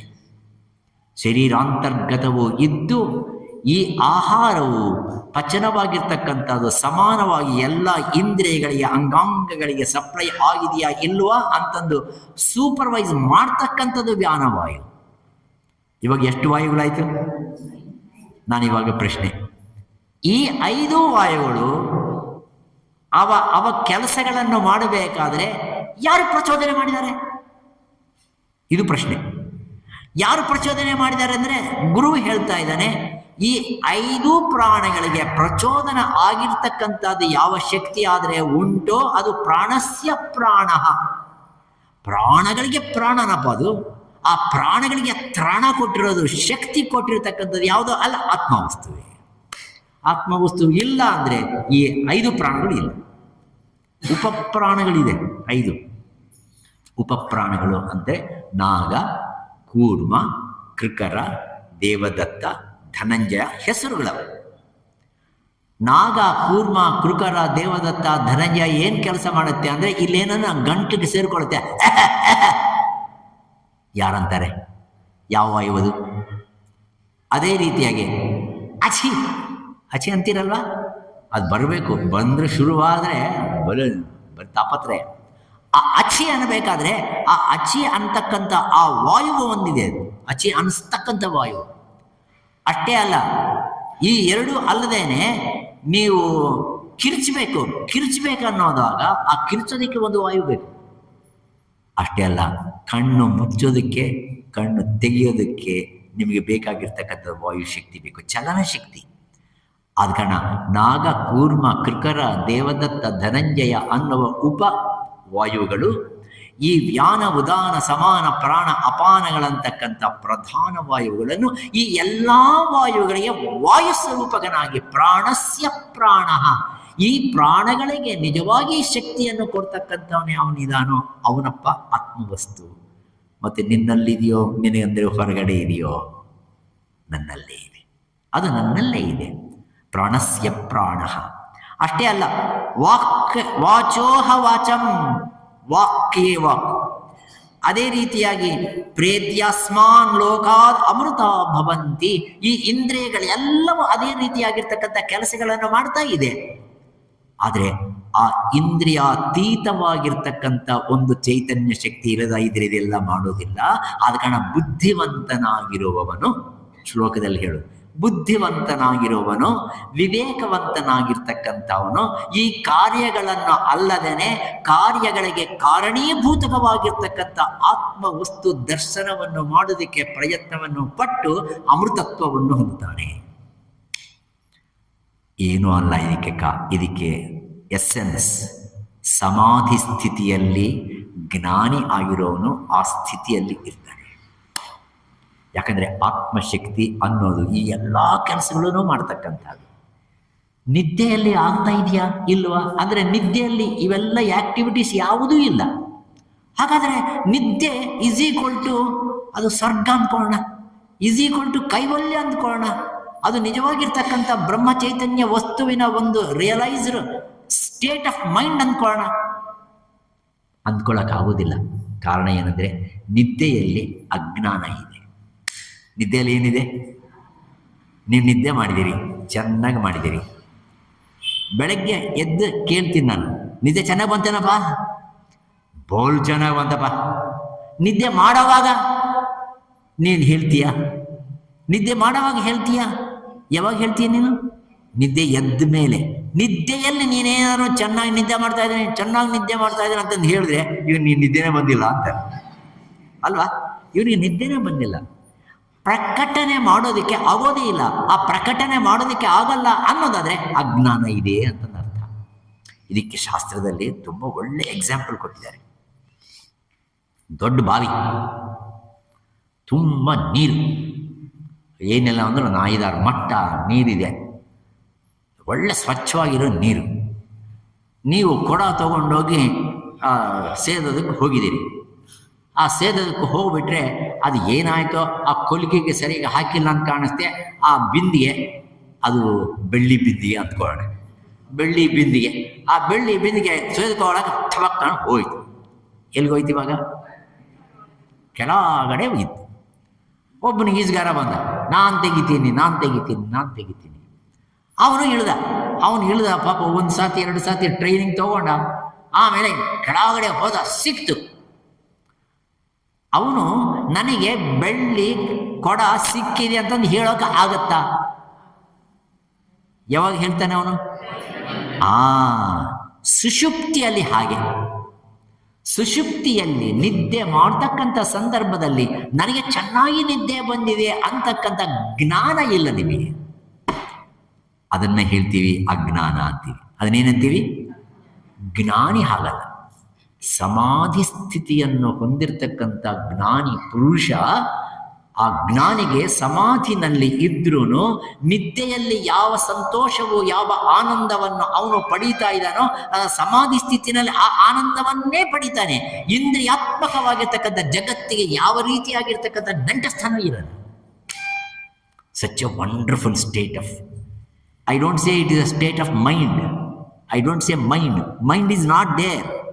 ಮನಸ್ಸು ಅನ್ನೋದು ಇಲ್ಲ ನಿದ್ದೆಯಲ್ಲಿ, ಬುದ್ಧಿ ಅನ್ನೋದು ಇಲ್ಲ, ಅಹಂಕಾರ ಅನ್ನೋದಿಲ್ಲ. ನಿದ್ದೆ ಮಾಡುವಾಗ ಅಹಂಕಾರ ಇದೆಯಾ? ನಾನು ರಾಜ ಅಂತಂದೇನಿದೆಯಾ ಅಲ್ಲಿ? ನಾನು ಭಿಕ್ಷುಕ ಅನ್ನೋದೇನಿದೆಯಾ? ಏನೂ ಇಲ್ಲ. ನಾನು ಗಂಡಸು ಅನ್ನೋದಿದೆಯಾ, ಹೆಂಗಸು ಅನ್ನೋದಿದೆಯಾ? ಯಾವುದೂ ಇಲ್ಲ. ಯಾವ ಅಹಂಕಾರವೂ ಇಲ್ಲ. ಮನಸ್ಸಿಲ್ಲ, ಬುದ್ಧಿ ಇಲ್ಲ, ಚಿತ್ತ ಇಲ್ಲ, ಅಹಂಕಾರ ಇಲ್ಲ, ಯಾವುದೂ ಇಲ್ಲ. ಯಾವ ಇಂದ್ರಿಯಗಳು ಕೆಲಸ ಮಾಡ್ತಾ ಇಲ್ಲ. ಆದರೆ ನಾನು ಅನ್ನೋದು ಒಂದು ಇದೆಯಲ್ವಾ? ಇದೆಯೋ ಇಲ್ವಾ? ನಾನು ಅನ್ನೋದು ಇಲ್ದ ಇದ್ರೆ ಮತ್ತೆ ಎದ್ದೇಳೋದೇ ಇಲ್ಲಲ್ವಾ?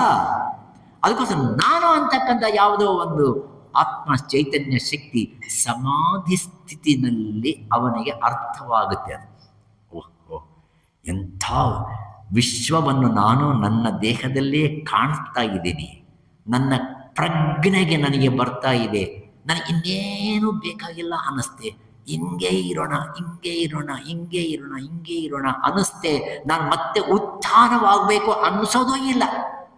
ಹಸಿವ ಗೊತ್ತಿಲ್ಲ, ಬಾಯರ್ಕ ಗೊತ್ತಿಲ್ಲ, ಇಂದ್ರಿಯಾತ್ಮಕವಾಗಿರ್ತಕ್ಕಂಥ ಶಬ್ದ ಸ್ಪರ್ಶ ರೂಪ ರಸಗಂಧ ಗೊತ್ತಿಲ್ಲ. ಅದು ಏನು ಬೇಕಾಗಿಲ್ಲ. ಆ ಸಮಾಧಿ ಸ್ಥಿತಿನಲ್ಲಿ ಇರ್ತಕ್ಕಂಥ ಜ್ಞಾನಿ ಪುರುಷನಿಗೆ ಈ ಇಂದ್ರಿಯಗಳ ನಂಟು ಇಲ್ಲದೇನೆ ಇದಕ್ಕೆ ಪರನಾಗಿರ್ತಕ್ಕಂಥ ಆತ್ಮಸ್ವರೂಪದ ಜೊತೆಯಲ್ಲಿ ಇರ್ತಾನೆ. ಆದ ಕಾರಣನೇ ಅವನು ಅಮರತ್ವವನ್ನು ಹೊಂದುತ್ತಾನೆ. ಸಾಧ್ಯವೋ ಅಸಾಧ್ಯವೋ? ಸಾಧ್ಯವು, ಅಸಾಧ್ಯವಲ್ಲ. ಪ್ರಯತ್ನಾದ್ಯತಮಾನಸ್ತು. ನೀವು ಪ್ರಯತ್ನವನ್ನು ಪಟ್ಟರೆ ಧ್ಯಾನವನ್ನು ಮಾಡ್ತಾ ಒಂದು ಸಮಾಧಿ ಸ್ಥಿತಿಯನ್ನು ನೀವು ಸೇರ್ಕೊಳ್ತಕ್ಕಂಥ ಪ್ರಯತ್ನ ಪೂರ್ವಕವಾಗಿ ತುಂಬ ಕಷ್ಟ ಮಾಡಿದ್ರೆ ಖಂಡಿತವಾಗಿ ಆ ಸಮಾಧಿ ಸ್ಥಿತಿಯಲ್ಲಿ ಇರ್ತಕ್ಕಂಥ ಆತ್ಮ ಸ್ವರೂಪವು ಅರ್ಥ ಆಗಿರುತ್ತೆ. ಅವನಿಗೆ ಇಂದ್ರಿಯಗಳ ಬಗ್ಗೆ ನೀವೇನನ್ನು ಕೇಳಿದ್ರೆ ಇದ್ರೆ ಇಲ್ಲಿ ಬಿಡಿ, ಅದೇನು ಮಾಡುತ್ತೆ ಇಂದ್ರಿಯಗಳು? ತನ್ನ ಕೆಲಸ ತಾನು ಮಾಡುತ್ತೆ. ಅದು ನನಗೆ ಸಂಬಂಧವೇ ಇಲ್ಲ.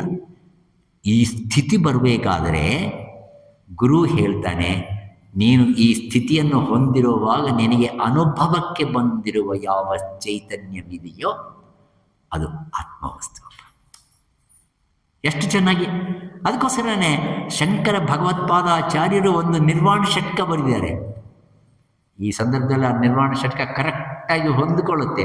ಮನೋಬುದ್ಧ್ಯಹಂಕಾರ ಚಿತ್ತಾನಿನಾಹಂ ನ ಶ್ರೋತ್ರಂ ನ ಜಿಹ್ವಾ ನ ಚ ಘ್ರಾಣ ನೇತ್ರೇ ನ ಚಂ ವ್ಯೋಮ ಭೂಮಿರ್ ನ ತೇಜೋ ನ ವಾಯುಃ ಚಿದಾನಂದ ರೂಪ ಶಿವೋಹಂ ಚಿದಾನಂದ ರೂಪ ಶಿವೋಹಂ ನ ಚ ಪ್ರಾಣಸಂಜ್ಞೋ ನ ವೈ ಪಂಚವಾಯು ನ ವಾ ಸಪ್ತಧಾತುರ್ನ ವಾ ಪಂಚಕೋಶಃ ನ ವಾಕ್ಪಾಣಿಪಾದೌ ನ ಚೋಪಸ್ಥಪಾಯುಃ ಚಿದಾನಂದರೂಪ ಶಿವೋಹಂ ಶಿವೋಹಂ. ನ ಪುಣ್ಯಂ, ನಿದ್ದೆಯಲ್ಲಿ ಪುಣ್ಯ ಇದೆಯಾ? ನಿದ್ದೆಯಲ್ಲಿ ಪುಣ್ಯನೂ ಇಲ್ಲ ಪಾಪನೂ ಇಲ್ಲ. ನ ಪುಣ್ಯಂ ನ ಪಾಪಂ ನ ಸೌಖ್ಯಂ ನ ದುಃಖಂ ನ ಮಂತ್ರೋ ನ ತೀರ್ಥಂ ನ ವೇದ ನ ಯಜ್ಞಾಃ ಅಹಂ ಭೋಜನಂ ನೈವ ಭೋಜ್ಯಂ ನ ಭೋಕ್ತಾ ಚಿದಾನಂದರೂಪ ಶಿವೋಹಂ ಶಿವೋಹಂ. ಹಾಗಾದ್ರೆ ನೀನು ಯಾರು? ಅದೇ ಆ ಸ್ಥಿತಿಯಲ್ಲಿರ್ತಕ್ಕಂಥ ನೀನು ಎಂತವನು? ಅಹಂ ನಿರ್ವಿಕಲ್ಪೋ. ನಿರ್ವಿಕಲ್ಪೋ ಅಂದರೆ ಸಂಕಲ್ಪ ಇಲ್ದ ಇರೋನು. ಅಹಂ ನಿರ್ವಿಕಲ್ಪೋ ನಿರಾಕಾರ ರೂಪೋ ವಿಭೂತ್ವಾಚ್ಛ. ವಿಭೂತ್ವಾಚ್ಛ ಅಂದರೆ ಸರ್ವತ್ರ ವ್ಯಾಪಕವಾಗಿರೋ. ವಿಭೂತ್ವಾಚ್ಛ ಸರ್ವತ್ರ ಸರ್ವೇಂದ್ರಿಯಾಣ ನ ಚ ಸಂಗತಂ. Detached. I am not attached to anything.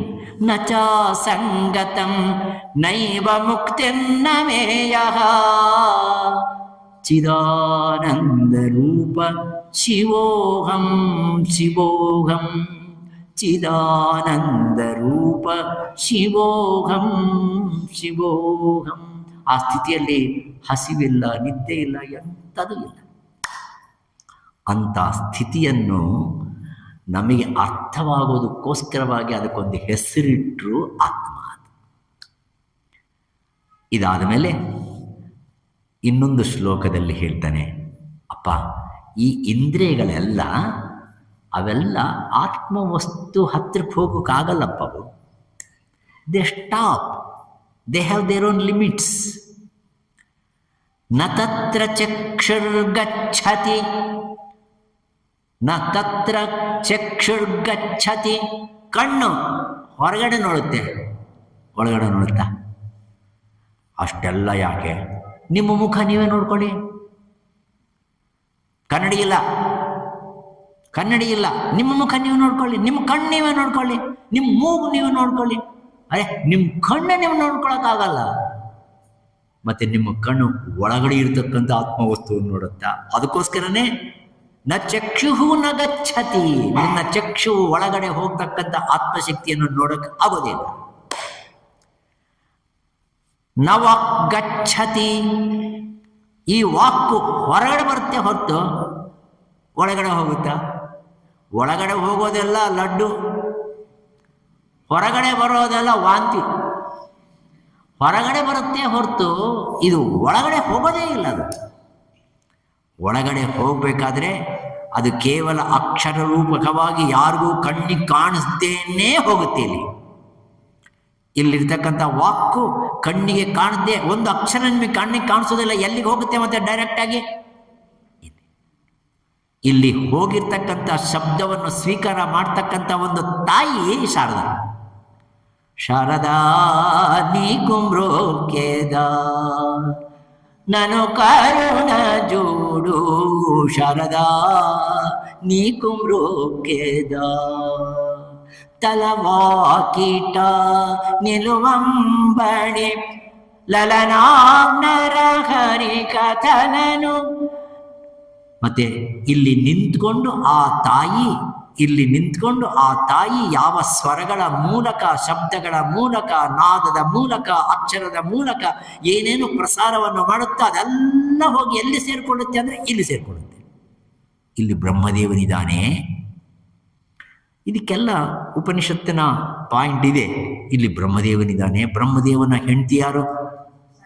ಮತ್ತೆ ಶಾರದಾ ಇಲ್ಲಿಗೆ ಹೋಗ್ಬೇಕು, ಬ್ರಹ್ಮದೇವನ ಹತ್ರಕ್ಕೆ ಹೋಗ್ಬೇಕು. ಮತ್ತೆ ಈ ಶಾರದ ವಾಕ್ ರೂಪಕವಾಗಿರ್ತಕ್ಕಂಥ ಶಾರದಾ, ಅಕ್ಷರ ರೂಪಿಣಿಯಾಗಿರ್ತಕ್ಕಂಥ ಶಾರದಾ ಎಲ್ಲಿ ಹೋಗಿ ಸೇರುತ್ತೆ? ಬ್ರಹ್ಮದೇವನು ಸೇರುತ್ತೆ. ಇಲ್ಲಿ ಸೇರಿದ ತಕ್ಷಣ ಆ ಬ್ರಹ್ಮದೇವ ಏನು ಮಾಡ್ತಾನಂದ್ರೆ ಸೃಷ್ಟಿ ಮಾಡ್ತಾನೆ ಅಲ್ವಾ? ನಾವು ಹೇಳೋದು ಬ್ರಹ್ಮದೇವ ಸೃಷ್ಟಿಯನ್ನು ಮಾಡ್ತಾನೆ. ಯಾವಾಗ ಮಾಡ್ತಾನೆ ಗೊತ್ತಾ? ಸರಸ್ವತಿ ಕಟಾಕ್ಷ ಇದ್ರೆ. ಸರಸ್ವತಿ ಸುಮ್ಮನೆ ಇದ್ದರೆ ಬ್ರಹ್ಮದೇವ ಸುಮ್ಮನೆ ಇರ್ತಾನೆ. ಯಾವಾಗಲೂ ಹಂಗೆ ಅಲ್ವಾ? ದಮ್ ಕೊಡೋರು ಯಾರು? ಪತಿಗೆ ದಮ್ ಕೊಡೋರು ಯಾರು ಅಂದರೆ ಪತ್ನಿನೇ. ಮತ್ತೆ ಆ ಪತ್ನಿ ಯಾರು ಅಂದರೆ ಯಾರು ಅಲ್ಲ, ಸರಸ್ವತಿ ದೇವಿ. ಪತಿ ಜೊತೆಯಲ್ಲಿ ಇದ್ರೇನೆ ಪತಿಗೆ ಸ್ವಲ್ಪ ಎಚ್ಚರಿಕೆ ಬಂದ ಸೃಷ್ಟಿ ಮಾಡ್ತೀನಿ. ಏನು ಸೃಷ್ಟಿ ಮಾಡ್ತೀಯ? ಸಂಕಲ್ಪ ಸೃಷ್ಟಿ. ಸಂಕಲ್ಪ ಸೃಷ್ಟಿ. ಸಭಾ ಇಂದ್ರಲೋಕ ಎಷ್ಟು ಚೆನ್ನಾಗಿರುತ್ತೆ ಗೊತ್ತಾ? ಇದನ್ನು ಕೇಳಿದಿರಿ. ಅಲ್ಲಿ ರಂಭ, ಊರ್ವಶಿ, ತಿಲೋತ್ತಮ ಏನು ನಾಟ್ಯ ಮಾಡ್ತಾ ಇದ್ರೆ ಅಬ್ಬ, ಅಲ್ಲಿ ಊಟ ಮಾಡ್ತಾ ಇದ್ರೆ ಅಬ್ಬ, ಕೇಳಿದಿರಿ. ರಾತ್ರಿ ಮಲ್ಕೊಂಡು ನೀವು ಕಣ್ಣು ಮುಚ್ಕೊಂಡ್ರೆ ಏನು ಸ್ವರ್ಗಕ್ಕೆ ಹೋದಂಗೆ, ಇಂದ್ರಲೋಕದಲ್ಲೇ ಹೋದಂಗೆ. ಆ ಸೃಷ್ಟಿ ಎಲ್ಲಿಂದ ಬಂತು? ಮತ್ತೆ ನೀವು ಆ ಸೃಷ್ಟಿ ಬರಬೇಕಾದ್ರೆ ಕೇಳಿರ್ಬೇಕು. ಇಲ್ಲಿ ಸೃಷ್ಟಿ, ಇಲ್ಲಿ ಸ್ಥಿತಿ, ಇಲ್ಲಿ ಲಯ. ಲಯ ಅಂದರೆ ಎಲ್ಲ ನಾಶನ. ಕಣ್ಣು ಮುಚ್ಕೊಂಡು ಬಿಟ್ಟು ಏನಪ್ಪ ಲಯ. ನೀವು ಕಣ್ಣು ತೆಗೆದು ನಿದ್ದೆ ಮಾಡ್ತಿರೋ, ಕೆಲವರು ಕಣ್ಣು ತೆಗೆದೇ ಇರ್ತಾರೆ, ಎಲ್ಲೋಗಿರ್ತಾರೆ, ಬಾಗಿಲು ತೆಗೆದಿರ್ತಾರೆ.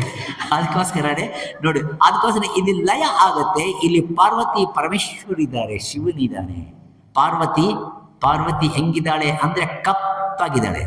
ಪಾರ್ವತಿ ಕಪ್ಪಾಗಿದ್ದಾಳಲ್ವ? ಯಾರ್ಯಾರು ಕಪ್ಪಾಗಿದ್ದಾರೋ ಅವ್ರು ತಿಳ್ಕೊಳ್ಳಿ, ನಾವು ಪಾರ್ವತಿ ದೇವಿ ಅಂತ ತಿಳ್ಕೊಳ್ಳಿ.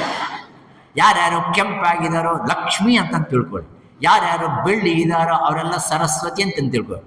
ಯಾರ್ಯಾರು ಇನ್ಯಾವ ಕಲರ್ ಯಾವುದಿಲ್ಲ, ಯಾವುದೋ yellow colour, no yellow colour, no green colour, no other colours. See the nature, see the beauty of the nature. ಮತ್ತೆ ಈ ಕಣ್ಣಲ್ಲಿ ನೀವು ನೋಡಿದ್ರೆ ಮಧ್ಯದಲ್ಲಿ ಎಲ್ಲ ಕಪ್ಪಾಗಿದೆ, ಸುತ್ತು ಹೇಗಿದೆ ಅಂದರೆ ಬಿಳುಪಿದೆ. ಪರಮೇಶ್ವರನ ಬಿಳುಪು, ಶಿವ ಬಿಳುಪು, ಪಾರ್ವತಿ ಕಪ್ಪು. ಮತ್ತು ಎರಡು ಇದೆಯೇ ಇಲ್ವಾ? ಮತ್ತು ಎರಡು ಇದೆಯಾ ಅಂದರೆ ಅಲ್ಲಿ ಪಾರ್ವತಿ ಪರಮೇಶ್ವರ ಇದ್ದಾರೆ ಇಲ್ವಾ? ಅದು ಕೈಲಾಸವೇ ಅಲ್ವಾ? ಇಲ್ಲಿ ಕೈಲಾಸದಲ್ಲಿ ಯಾವಾಗಲೂ ಆನಂದವಾಗಿರ್ತಾರಂತೆ. ಇವಾಗ ಸುಮ್ಮನೆ ಇಷ್ಟೆಲ್ಲ ಪಾಠ ಮಾಡ್ತಾ ಇದ್ದು ನಾವು ಕೆಲವರು ಸುಮ್ಮನೆ ಕಣ್ಣು ಮುಚ್ಕೊಂಡು ಬಿಟ್ರೆ ಆನಂದವಾಗಿರ್ತಾರೆ. ಒಂದೊಂದು ಸರ್ತಿ ಹೇಳ್ತಾರೆ ನನಗೆ, మీరు చెప్తే ఎంత బాగుంటుంది స్వామి, హాయిగా ఉంటుంది. ఏం చెప్తారప్ప, అది ఏం చెప్తారో మాకు తెలీదు, హాయిగా ఉంటుంది. అదే ఇది నిద్రపోయినాడు అని ಅರ್ಥ. ಆ ಹಾಯಾಗಿರುತ್ತೆ, ಆನಂದವಾಗಿದೆ ಅನ್ನೋದು ಎಲ್ಲಿದೆ? ಮತ್ತೆ ಇದು ಕೈಲಾಸ, ಇದು ಸ್ವರ್ಗಲೋಕ, ಇದು ವೈಕುಂಠ, ಇದು ಸತ್ಯಲೋಕ. ಇದು ಅತಿಶಯೋಕ್ತಿ ಅಲ್ಲ, ಅನುಭವ ನೋಡಿ. ಇದರಿಂದನೇ ನೀವು ಅರ್ಥ ಮಾಡ್ಕೋಬೇಕಾಗಿರ್ತಕ್ಕಂಥದ್ದು ಆತ್ಮಶಕ್ತಿಯನ್ನು. ಈ ಕಣ್ಣು ಒಳಗಡೆ ಇರ್ತಕ್ಕಂಥ ಆತ್ಮಶಕ್ತಿಯನ್ನು ನೋಡೋಕ್ಕಾಗೋದಿಲ್ಲ. ಈ ವಾಕು ಆತ್ಮೆಯನ್ನು ಸೇರೋದಕ್ಕೆ ಆಗೋದಿಲ್ಲ. ಈ ಕಿವಿಗಳು ಆತ್ಮಶಕ್ತಿಯನ್ನು ನೋಡೋದಕ್ಕೆ ಆಗೋದಿಲ್ಲ. ಈ ಇಂದ್ರಿಯಗಳಿಗೆ ಏನು ಶಕ್ತಿ ಇದೆ ಅಂದರೆ ಬಾಹ್ಯ ಶಕ್ತಿ ಇದೆಯೇ ಹೊರತು ಅಂತರ್ಶಕ್ತಿ ಇಲ್ಲ. ಅದೇ ಹೇಳಿದ್ದು, ನ ತತ್ರ ಚಕ್ಷುರ್ಗಚ್ಚತಿ ನ ವಾಗ್ಗಚ್ಚತಿ ಸೋಮನಃ ನ ವಿದ್ಯೋ ನ ವಿಜಾನೇಯೋ ಯಥೈತ ಅನುಶಿಷ್ಯಾತ್. ಹಾಗಾದ್ರೆ ನಿಮ್ಗೆ ಹೆಂಗೆ ಗೊತ್ತಾಯ್ತು ಇದು? ನನಗೆ ಹೆಂಗೆ ಗೊತ್ತಿಲ್ಲಪ್ಪ. ನನಗೆ ಈ ಆತ್ಮವಸ್ತುವಿದೆ ಅಂತಂದು ನನ್ನ ಹಿಂದಿನವರೆಲ್ಲ ಹೇಳ್ತಾ ಬಂದಿದ್ದಾರೆ, ಅದಕ್ಕೋಸ್ಕರ ನಾನು ನಂಬಿಬಿಟ್ಟಿದ್ದೇನೆ ಅಷ್ಟೇ. ಉಪನಿಷತ್ ಕಾರಣಿ ಇನ್ನೊಂದು ಶ್ಲೋಕದಲ್ಲಿ ಹೇಳ್ತಾನೆ, ಎಷ್ಟು ಚೆನ್ನಾಗಿದೆ, ಅದು ಹೇಳಿಬಿಟ್ಟು ಮುಗಿಸ್ತೀನಿ. ಯತ್ ಪ್ರಾಣೇನ ನ ಪ್ರಾಣಿತ ಏನ ಪ್ರಾಣಃ ಪ್ರಣೀಯತೆ ತದೇವ ಬ್ರಹ್ಮತ್ವಂ ವಿದ್ಧಿ ನ ಇದಂ ನ ದಿನ ಮಾಸಾಯಸತೆ. ಇದರ ಅರ್ಥ ಇಷ್ಟೇ. ಪ್ರಾಣಶಕ್ತಿ ಇದೆಯಲ್ವಾ, ನಿಮಗೆ ಪ್ರಾಣಶಕ್ತಿ ಇದೆ. ಆ ಪ್ರಾಣಶಕ್ತಿ ಈ ಪ್ರಾಣಕ್ಕೆ ಪ್ರಾಣವಾಗಿರ್ತಕ್ಕಂಥ ಆತ್ಮೆಯನ್ನು ಅವನೇನು ಮಾಡೋಕ್ಕಾಗೋದಿಲ್ಲ, ನೋಡೋಕ್ಕೂ ಆಗೋದಿಲ್ಲ, ಮುಟ್ಟೋಕ್ಕೂ ಆಗೋದಿಲ್ಲ. ಆದರೆ ನಾವೇನು ಮಾಡ್ತೀವಿ ಅಂದರೆ ಅದೊಂದೇ ನಿಜವಾಗಿರ್ತಕ್ಕಂಥ ಆತ್ಮ. ಇನ್ನು ಉಳಿದಿರ್ತಕ್ಕಂಥದ್ದೆಲ್ಲ ಪೂಜೆ ಮಾಡ್ತಾ ಇದ್ದೀರಲ್ವ ನೀವು. ಬೆಳಗ್ಗೆ ತಕ್ಷಣವೇ ಪೂಜೆ ಮಾಡ್ತಾ ಇದ್ದಾರೆ. ಅವೆಲ್ಲ ಪೂಜೆ ಮಾಡ್ತಕ್ಕಂಥದ್ದು ಅದು ಸರಿಯಾದಂಥ ದೇವರಲ್ಲಪ್ಪ. ದೇವರು ನಿಜವಾಗಿರ್ತಕ್ಕಂಥ ದೇವರು ಯಾರು ಅಂದರೆ ಆತ್ಮದೇವರೇ ದೇವರು. ಹಾಗಾದರೆ ಹೊರಗಡೆ ಇರ್ತಕ್ಕಂಥ ದೇವರು, ಇವಾಗ ಡೌಟ್ ಬರುತ್ತೆ ನಮಗೆ. ಹೊರಗಡೆ ಇರ್ತಕ್ಕಂಥ ಗಣಪತಿ, ಹೊರಗಡೆ ನಾವು ಏನು ನಮ್ಮ ದೇವಸ್ಥಾನ ನೋಡಬೇಕು, ಮನೆಯಲ್ಲಿ ಏನು ಬ್ಯೂಟಿಫುಲ್ ಆಗಿ ಅಲಂಕಾರ ಮಾಡಿ ಇಲ್ದ ಇರ್ತಕ್ಕಂಥ ಸಂಪುಟಗಳಲ್ಲಿ ಎಲ್ಲ ಲಿಂಗಗಳು ಅದು ಇದು ಎಲ್ಲ ಇಟ್ಕೊಂಡು ಏನು ಜಾಸ್ತಿ ಇಟ್ಕೊಂಡಿರ್ತೀವಲ್ವಾ, ಮತ್ತೆ ಅದು ದೇವರಂತೀರೋ ಎಲ್ಲೋ ಅಂತೀರೋ? ಹಾಗಾದರೆ ಸ್ವಾಮಿ ಒಳ್ಳೆ ಕೆಲಸ, ನಾಳೆಯಿಂದ ಅದೆಲ್ಲ ಕಿತ್ತು ಬಿಸಾಕ್ತೀವಿ. ಅದು ವಿವೇಕತನ ಅಲ್ಲ, ಅದು ಅವಿವೇಕತನ. ಅದರಲ್ಲಿನ್ನೂ ಆತ್ಮಶಕ್ತಿಯನ್ನು ನೋಡ್ತಕ್ಕಂಥ ಬುದ್ಧಿವಂತಿಕೆ ನಿಮ್ಮಲ್ಲಿ ಇದ್ದರೆ ಅದನ್ನು ಸಹಿತ ದೇವರಾಗ್ತಾರೆ. ಈ ಸಂದರ್ಭದಲ್ಲಿ ನಾನು ಒಂದು ಅನುಭವವನ್ನು ನಿಮ್ಮ ಜೊತೆಯಲ್ಲಿ ಹಂಚಿಕೊಳ್ತೇನೆ. ನಮ್ಮ ತಾಯಿಯವರು ನಾಗವೇಣಮ್ಮನವರು, ತಂದೆಯವರು ಸಿಂಹಾದ್ರಿ ಸ್ವಾಮಿಗಳು. ಅವರಿಬ್ಬರು ಕಾಶಿ ಯಾತ್ರೆಗೆ ಹೋಗಿದ್ದರು. ಕಾಶಿ ಯಾತ್ರೆಗೆ ಹೋಗಿ ನಾವೆಲ್ಲ 6 ಜನ ಮಕ್ಕಳು. ಮತ್ತು ಅಲ್ಲಿಂದ ಏನಂತ ತರಬೇಕಲ್ವ, ಕಾಶಿಯಲ್ಲಿಂದ ಬಿಡೋದು ಕೆಲವು ಇರುತ್ತೆ, ತರೋದು ಕೆಲವು. ಆ ತರುವಾಗ ಏನು ಮಾಡಿದ್ದಾರೆ ಅಂದರೆ ಒಬ್ಬೊಬ್ಬರ ಮನೆಗೆ ಒಬ್ಬೊಬ್ಬನ ಮಗನಿಗೆ ಇಷ್ಟಿಷ್ಟು ದೇವರನ್ನು ತೊಗೊಂಡು ಬಂದಿದ್ದಾರೆ. ಎಷ್ಟು ದೇವ್ರಿಗೆ ತೊಗೊಂಡು ಬರಬೇಕಂದ್ರೆ ಒಂದು ಪಂಚಾಯತನ ಒಂದು, ಲಕ್ಷ್ಮೀ ನಾರಾಯಣ ಒಂದು, ಗಣಪತಿ ಒಂದು ಶಿವಲಿಂಗ, ಆಮೇಲೆ ಇನ್ನೊಂದು ಬಸವಣ್ಣ, ಒಂದು ದೊಗ್ಗಾಡೆ ಕೃಷ್ಣ. ಇವೆಲ್ಲ ಮಾಮೂಲು ಸ್ಟ್ಯಾಂಡರ್ಡ್ ಇವೆಲ್ಲ ತೊಗೊಂಡಿದ್ದಾರೆ. ಎಲ್ಲ ತೊಗೊಂಡು ಬಂದು ಹಿಂದೂಪುರಕ್ಕೆ ಬಂದರು. ಹಿಂದೂಪುರಕ್ಕೆ ಬಂದು ನಮ್ಮ ಕಬ್ಬಿಣ ಪೆಟ್ಟಿಗೆ ಇತ್ತು, ಅದರಲ್ಲಿ ಹಾಕಿದ್ರು. ಒಂದಾನೊಂದು ದಿವಸ ಹೋಗಿ ಏನೇನು ತಂದೀಯಮ್ಮ ನೀನು ಕಾಶಿಯಿಂದ ಅಂದರೆ, ದೇವ್ರನ್ನ ತಂದಿದ್ದೀನೋ ಅಂದರು. ಅಯ್ಯೋ ಅದನ್ನು ತೋರಿಸು ಹೋಗಲಿ ಅಂದೆ. ತೋರಿಸಿದ್ರು ಇಷ್ಟೆಲ್ಲ. ಅಯ್ಯಯ್ಯೋ, ಅಲ್ಲ ಮತ್ತು ದೇವರುಗಳನ್ನೆಲ್ಲ ನಾನು ನೀನು ಕಬ್ಬಿಣ ಪೆಟ್ಟಿಗೆ ಮೇಲೆ ಹಾಕಿದೆಯಲ್ವಾ, ನನಗೆ ಕೊಡು, ನಾನು ಪೂಜೆ ಮಾಡ್ತೀನಿ ಅಂದೆ. ನಿಜವಾಗಿ ಪೂಜೆ ಮಾಡ್ತೀಯನೋ ಅಂದರು. ಅಯ್ಯೋ ಅದೇನಮ್ಮ, ಇಷ್ಟು ದೂರದಿಂದ ತಂದು ಅಷ್ಟು ಮಾತ್ರ ಮಾಡೋಕ್ಕಾಗಲ್ವ, ಕೊಡಮ್ಮ. 40 ದಿವಸ ಮಾಡ, 48 ದಿವಸ ಮಂಡಲ, ಒಂದು 48 ದಿವಸ ಮಾಡ, ನಾನು 48ನೇ ದಿವಸಕ್ಕೆ ಬರ್ತೀನಿ ಅಂತಂದು ಹೇಳಿದ್ರು. ಬಾ ಅಂತಂದು ಹೇಳಿ ನಾನು ಗೌರಿಬೀದಿನಲ್ಲಿ ಕೆಲಸ ಮಾಡ್ತಾಯಿದ್ದೆ. ನಾನು ಸಾಟರ್ಡೆ ಹೋಗಿದ್ದೆ. ಸಾಟರ್ಡೆ ನೈಟ್ಗೆ ಎಲ್ಲ ದೇವರುಗಳು ಇಷ್ಟು ದೇವರುಗಳು ತೊಗೊಂಡ್ಬಂದರು. ನಮ್ಮ ತಾಯಿಯವರು ಒಂದು ಮಾತು ಹೇಳಿದ್ರು ನನಗೆ, ಇವುಗಳನ್ನ ಏನು ಮಾಡ್ತೀಯ ಅಂದರೆ ಪ್ರತಿ ದಿವಸ ಚೆನ್ನಾಗಿ ತೊಳೆದುಬಿಟ್ಟು ಒಂದಿನ ಒಂದು ದೊಡ್ಡ ತಟ್ಟೆಯಲ್ಲಿ ಇಡು. ಆ ತಟ್ಟೆಗೆ ನಿನಗೆ ತಟ್ಟೆಯಲ್ಲಿಲ್ಲ ಇದ್ರೆ ನಾನು ಒಂದು ತಟ್ಟೆ ಕೊಡ್ತೀನಿ ಅಂತ ಒಂದು ಬೆಳ್ಳಿ ತಟ್ಟೆ ಕೊಟ್ಟರು ನನಗೆ. ಬೆಳ್ಳಿ ತಟ್ಟೆ ಸ್ವಲ್ಪ ದೊಡ್ಡದು, ಒಂದು kg ಇರುತ್ತೆ ಅನ್ನೋದು ಅಂತ ತೊಟ್ಟರು. ನಾನು ತಟ್ಟೆನೂ ಬಂತು, ದೇವರು ಬಂದರು ಅಲ್ವಾ, ಸರಿ ತೊಗೊಂಡು ಹೋಗಿ ಚೆನ್ನಾಗಿ ತೊಳೆದು ಹಾಕಿ, ಏನಿಲ್ಲ ಇದ್ರ ದಾನಿಗೆ 1.5 ಲೀಟ್ರ್ ಪಾಲೇರ, 1.5 ಲೀಟ್ರ್ ಹಾಲು ಹಾಕು, ಪೂಜೆ ಎಲ್ಲ ಆದಮೇಲೆ ಹಾಲು ಹಾಕು, ಆ ತಟ್ಟೆ ತಗೊಂಡೋಗಿ ಫ್ರಿಜ್ನಲ್ಲಿ ಇಟ್ಬಿಡು. ಮಾರನೇ ದಿವಸಕ್ಕೆ ಏನಾಗುತ್ತೆ, ಅದು ತಣ್ಣಗಿರುತ್ತೆ. ದೇವರು ಸಲ್ಲಗ ಉಂಟಂಡ್ರ.